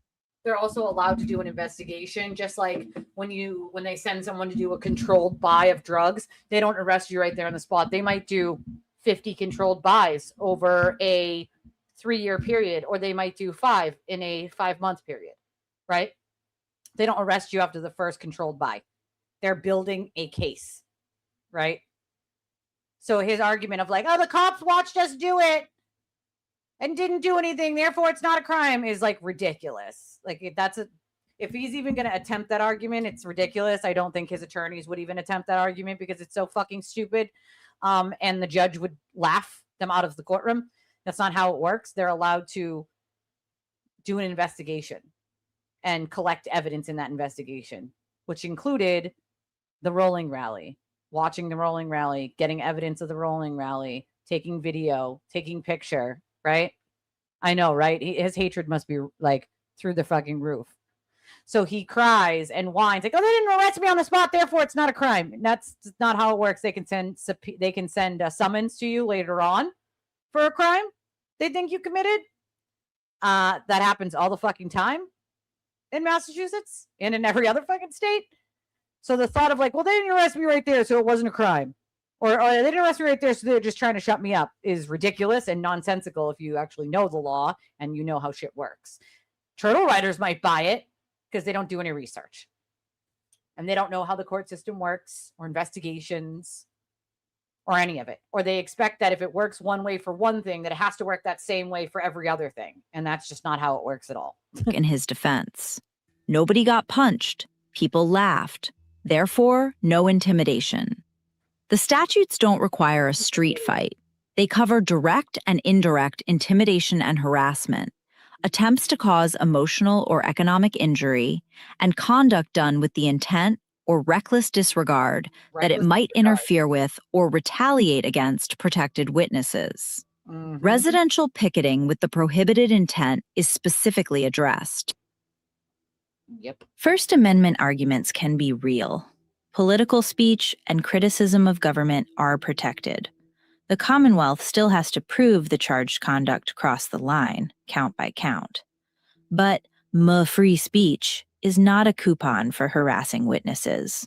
Nope. The political content of a message does not automatically immunize the method used to deliver it, especially when the stated method is making specific people uncomfortable, hurting their businesses, involving their kids, and preventing them from living normally until they change their accounts. Which brings us to the evidence he seems desperate to bury under 100 character witnesses: his own videos. He says the defense won't just debate the videos. Of course it won't.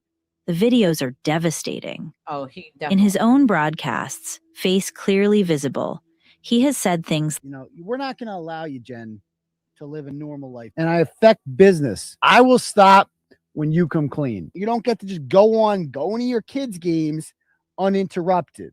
Things are about to get really uncomfortable for you now, just to let you know that. Especially now that I know that I'm getting to you. That was a mistake. That was a huge mistake. Because now it's like time to accelerate. And I just want to let them know that I'm thoroughly, truly enjoying watching them squirm and struggle and cry and complain and knowing. Oh, I would love for them to cross-examine his dumb ass. There's nothing. They were uncomfortable on Tuesday when they had to walk through that gauntlet of court. They hated that. They're witnesses. They're not supposed to. Shouldn't have let me know that. That's like an invitation to do it louder next time. These are not phrases a prosecutor invented. They are his words, recorded, uploaded, and broadcast by him. The Commonwealth does not need telepathy when the defendant has spent years narrating his intent into a microphone. Yep. His own statements can be offered against him. The defense can demand fuller context, argue hyperbole, challenge whether particular witnesses felt the required level of alarm. None of that turns, "I will stop when you come clean," into neutral journalism. Nope. Calling it questioning does not erase the conditional demand. Saying, "That's not a threat," right after describing how much worse things are about to get, does not reset the legal scoreboard. Nope. He also plans to take the stand and testify that the alleged victims were the real murderers and use his criminal trial to prove it. Yeah, good luck convicting me. Okay. You want to talk about the truth? About what really happened in Canton in the months leading up to my... Let's talk about what really happened to your fucking forehead and your dick nose and your moobs, sir, and your liabilities. Let's talk about that. Because I love that he thinks he's going to debate the whole Karen Reed trial all over again. That's simply not going to happen. The delusion is real with this one, folks. Let's talk about it. Let's talk about what really happened. These people were running a criminal operation in that town. Says the guy who runs a criminal operation. His whole business model is intimidate, harass, threaten, repeat. Oh, sorry. Wiretap, repeat. Wiretap, blackmail, repeat. No, he probably is not. The court is not required to run a second murder trial because Carney thinks every courtroom should eventually become his live stream. Nope. Whether those witnesses murdered anyone is not an element of his charges. Nope. Even if he sincerely believed every accusation, sincere belief does not authorize every method he used to express it. Nope. At most, limited evidence might be relevant to his state of mind or a First Amendment argument. That is not permission to call every witness from the underlying case and spend weeks proving a conspiracy. Nope. Courts can and do exclude evidence that confuses the issues, misleads the jury, wastes time, or creates a trial within the trial. Yep. That is exactly what this would What he's do. trying to do, yeah. And if he insists on calling them murderers from the stand, he may simply be handing the Commonwealth its motive theory. Yep. That is why he wanted to punish them. Michael Proctor is back on the stand. Okay. And we're entitled to all the discovery that Rosemary Scapiccio has gotten. All For of it. what? No, you're not. No, you're not.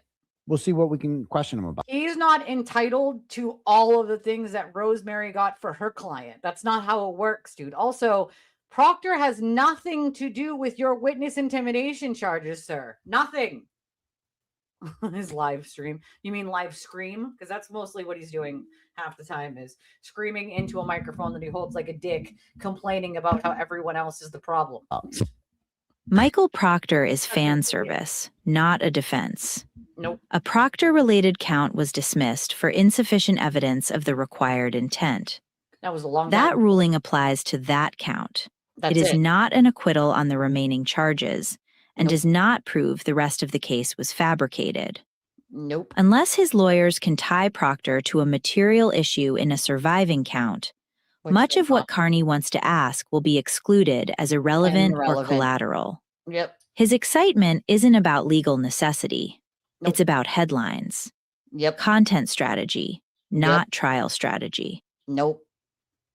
Then That's there's what he Richie wants to put out Keough, to everyone whom else. Carney emphatically Ooh. declared as unimpeachable. Well, I'll tell you one person who was Okay. at the one guy who was there for everything and filmed all this and documented all He this. did, yes. And is one of the best witnesses His you wife could is ever still have. included in it. Proctor's wife is still included in the counts. Proctor and Buchanan, because they were cops, were removed, but he also targeted Proctor's wife, right? And so that's still included in his counts right now, you know? Oh my God, yes. He's going to get pissed when the attorneys don't object to every single question. Oh my God, he's going to be so mad. You know? Yeah, the question isn't if, it's when, as I always say with him. The question isn't if it's going to happen, it's when. You know, when. A young man by the name of Richie Keough. You ever heard of him? Microdots? Whew. Good luck. I mean, he's impeachable. Wait, no, impeachable? Non-impeachable. Yeah, everyone else has What's to the one where drag you it. can't be impeached? Can't be Yes. alone. Unimpeachable. He's unimpeachable. Unfortunately for him, the phone extraction exists. Yeah. The messages around the lacrosse game incident, which is itself charged conduct. Yep. He volunteered to go. They discussed Jen McCabe's expected presence. Keough said he was down with whatever, proposed sitting next to her and secretly recording her reaction, arranged tickets under fake names, reported her location in real time, told Carney he was making history, and later suggested air tagging the vehicle. Oh my Carney's God. responses included approval and next time. Oh boy. That does not prove an air tag was used or that secret audio succeeded. It does prove unimpeachable neutral observer is an absurd description. Yeah, it is. Keough was an activated, motivated co-conspirator. Yep. He knew who the targets were and why they were targets, because they were witnesses who had testified against Karen Reed. This is what is referred to in other legal pleadings and other cases as unindicted co-conspirator. So they might have co-conspirators that they don't indict or charge. And that's why you'll see in court cases where they might refer to someone else as an unindicted co-conspirator, right? Yeah, and Mike's car did get air tagged, right? The only people I've ever heard talk about air tagging cars are these fucking buffoons. Never would I, you know? I mean, I helped Jen after he attacked her, you know, and he had no right to do what he did to Jen the way he did it. And we might have been on two different sides of a case at that point, but human to human, person to person, what he did to her was wrong. The way he lied and flipped the script and tried to pretend like it was something she did wrong, other than him ignoring something very serious, right? And a very serious matter being ignored, and her trying to help drag attention to it to help solve the issue. He decided to just shit on her instead, as he does to everyone else, to hide the fact that his inaction and his inability to give a fuck about anyone else but himself was front and center, right? So I can't stress enough, like all the abuse that Jen got, she didn't deserve. You know what I mean? She didn't deserve that shit. Plotted and planned how to target them, and reveled in their discomfort along with Carney, while Thank you for your spitballing jewels new ways to and monitor lip gloss. I and confront appreciate it. them. Because the lacrosse incident is charged, these messages are not just embarrassing character evidence. Yeah. They are potential direct circumstantial evidence of planning, coordination, concealment, and intent. Calling him could let the prosecutor reconstruct an indicted incident text by text through the defense's own witness. That is not an unimpeachable witness.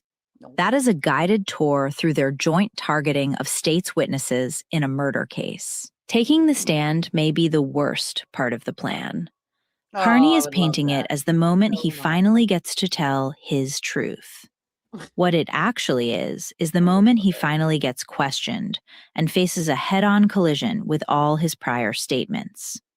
If he says he never intended to cause distress, the prosecutor can play the statements celebrating fear. If he says children were off limits, the prosecutor can ask why he called their distress a weakness.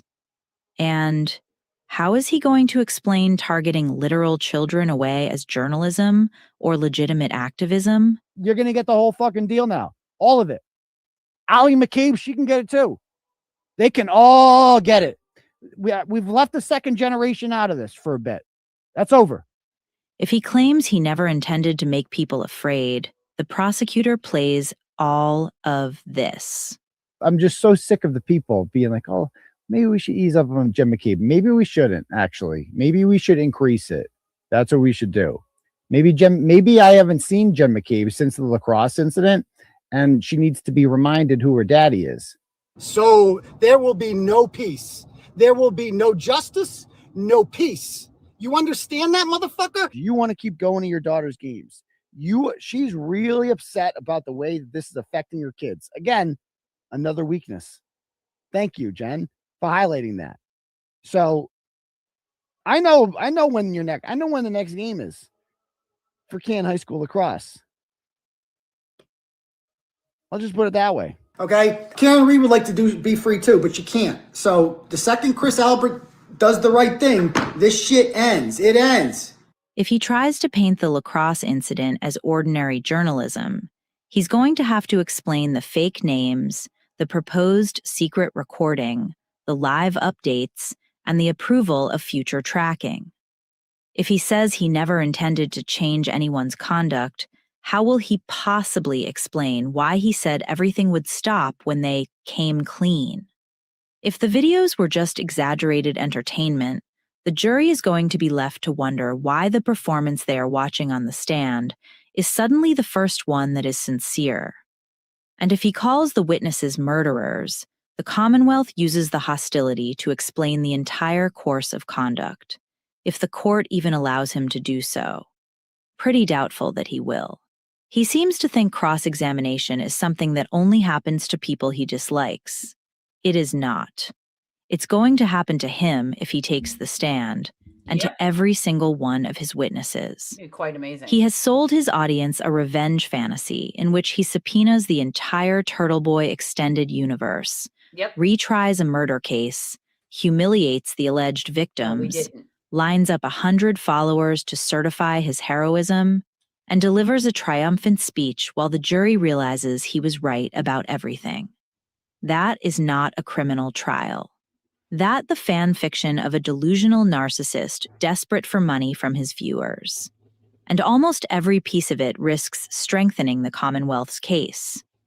The crowd proves organization and reach.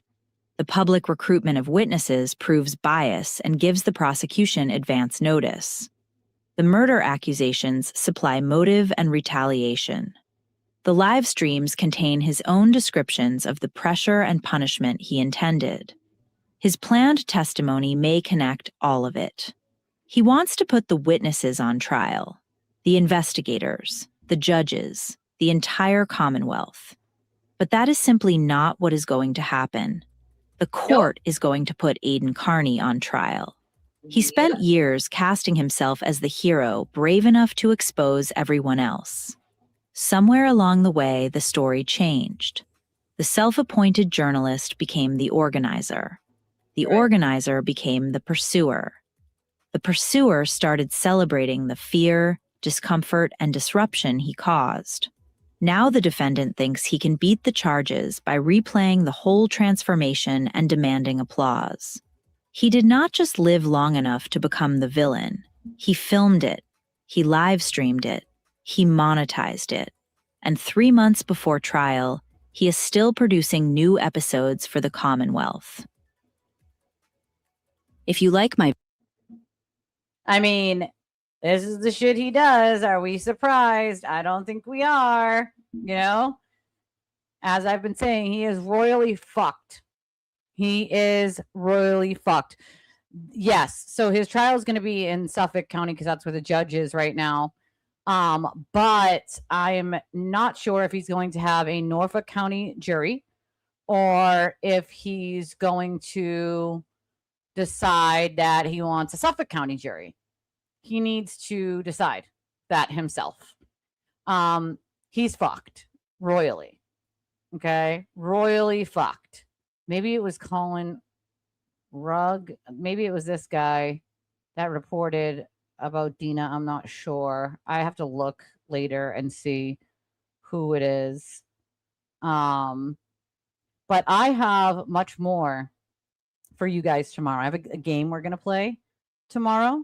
I have a few things that we're going to be playing and talking about. And there is a whole lot of more shenanigans that we need to talk about and a few little components of tea I need to give all of you. I'd be getting an attorney. That's what the fuck I'd be doing. I'd be getting a goddamn attorney. You know, that's what I would be doing. I'd be getting a fucking attorney if I was him. If I was a lot of these people, I'd be getting a goddamn attorney, but they don't seem to listen, you know? So who fucking knows at this point? Who freaking knows at this point? So Rollins is still being Rollins. I don't know why any of us in Massachusetts would want anything to do with her being anywhere near an office. Okay. She's already shown herself to be ethically challenged and corrupt, and I wouldn't want someone like that in office. We don't need any more ethically challenged or corrupt people in office. We're good. We got to get rid of everyone who already is that way. But since I had been down for the count after my infusion this week, I am going to be doing a show tomorrow, probably around noontime Eastern Standard Time, because I am here in Massachusetts in Eastern Standard Time. But I have a couple games to play with you guys. I have a couple pieces of tea I need to announce, you know, some informations, and a fun show tomorrow. Just a jam-packed, fun show tomorrow. So if you would be so obliged, even though I don't normally go live on Saturdays, to join me tomorrow around noontime, we're going to have a bit of fun. Going to have quite a bit of fun. Now, if you didn't catch me while I was live, because I went live much later than I would normally do it, and you're catching this on the restream, I appreciate you for catching it on the restream. If you would smash the like button, I would appreciate that. I would love that. If you haven't already, join the channel and subscribe. It's free to subscribe. Just hit that subscribe button and change your little bell notifications, right, to all, so that you get a notification anytime I go live. We have a million different ways you can support the channel. Obviously, the free ways are like, share the videos, subscribe, hype the videos when they're not live anymore, comment on the videos when they're not live anymore. Those help the channel and helps the reach of YouTube and shops us to other people for sure. And then there are the other options to help monetarily support the channel, which we have Cash App, Venmo, we have Chime and Revolut, and all four of those are the same cash sort of tag, SKY3188. And then we have Buy Me a Coffee, which works for credit, debit, Apple Pay, Google Pay, all those options. Buy Me a Coffee is pinned to the top of the chat. It's in the description of the video. And we have our Amazon wish list, which I did just recently add some things for the little for school on there. Even on a wish list, people can add other things. As long as you add one thing from the wish list, you can add other things to the cart that you can send. That's like a thing I always forget to tell people, because they're always like, oh, do I have to just stick to what's on the wish list? So you have to take one thing from the wish list so it gets sent, but you can put other things that are not on the wish list sort of in there. Any, of course, donations that I get when I'm not live, I will happily read tomorrow. For those of you who are catching me on the restream, which I'm getting is the bulk of you right now because I'm so late today. Anybody who donates, I'll read it tomorrow. I'll take the first part of the show to say thank you, of course. Any and all help is appreciated. Being out for a week is not ideal. And it sucks. And so I'm essentially playing catch up at the moment. So we appreciate any and all support. I thank Capybara for your jewels, and Tracy for your jewels, and Capybara for more jewels, and Rose for jewels, and Dharma for life jewels, and Elisa for her donation. And I'm not going to read the other person's real name, but their donation on Cash App, I appreciate it. I read them earlier, but I just want to say thank you again. I love your stinking faces. I missed your stinking faces. I'll see your stinking faces tomorrow. Bye.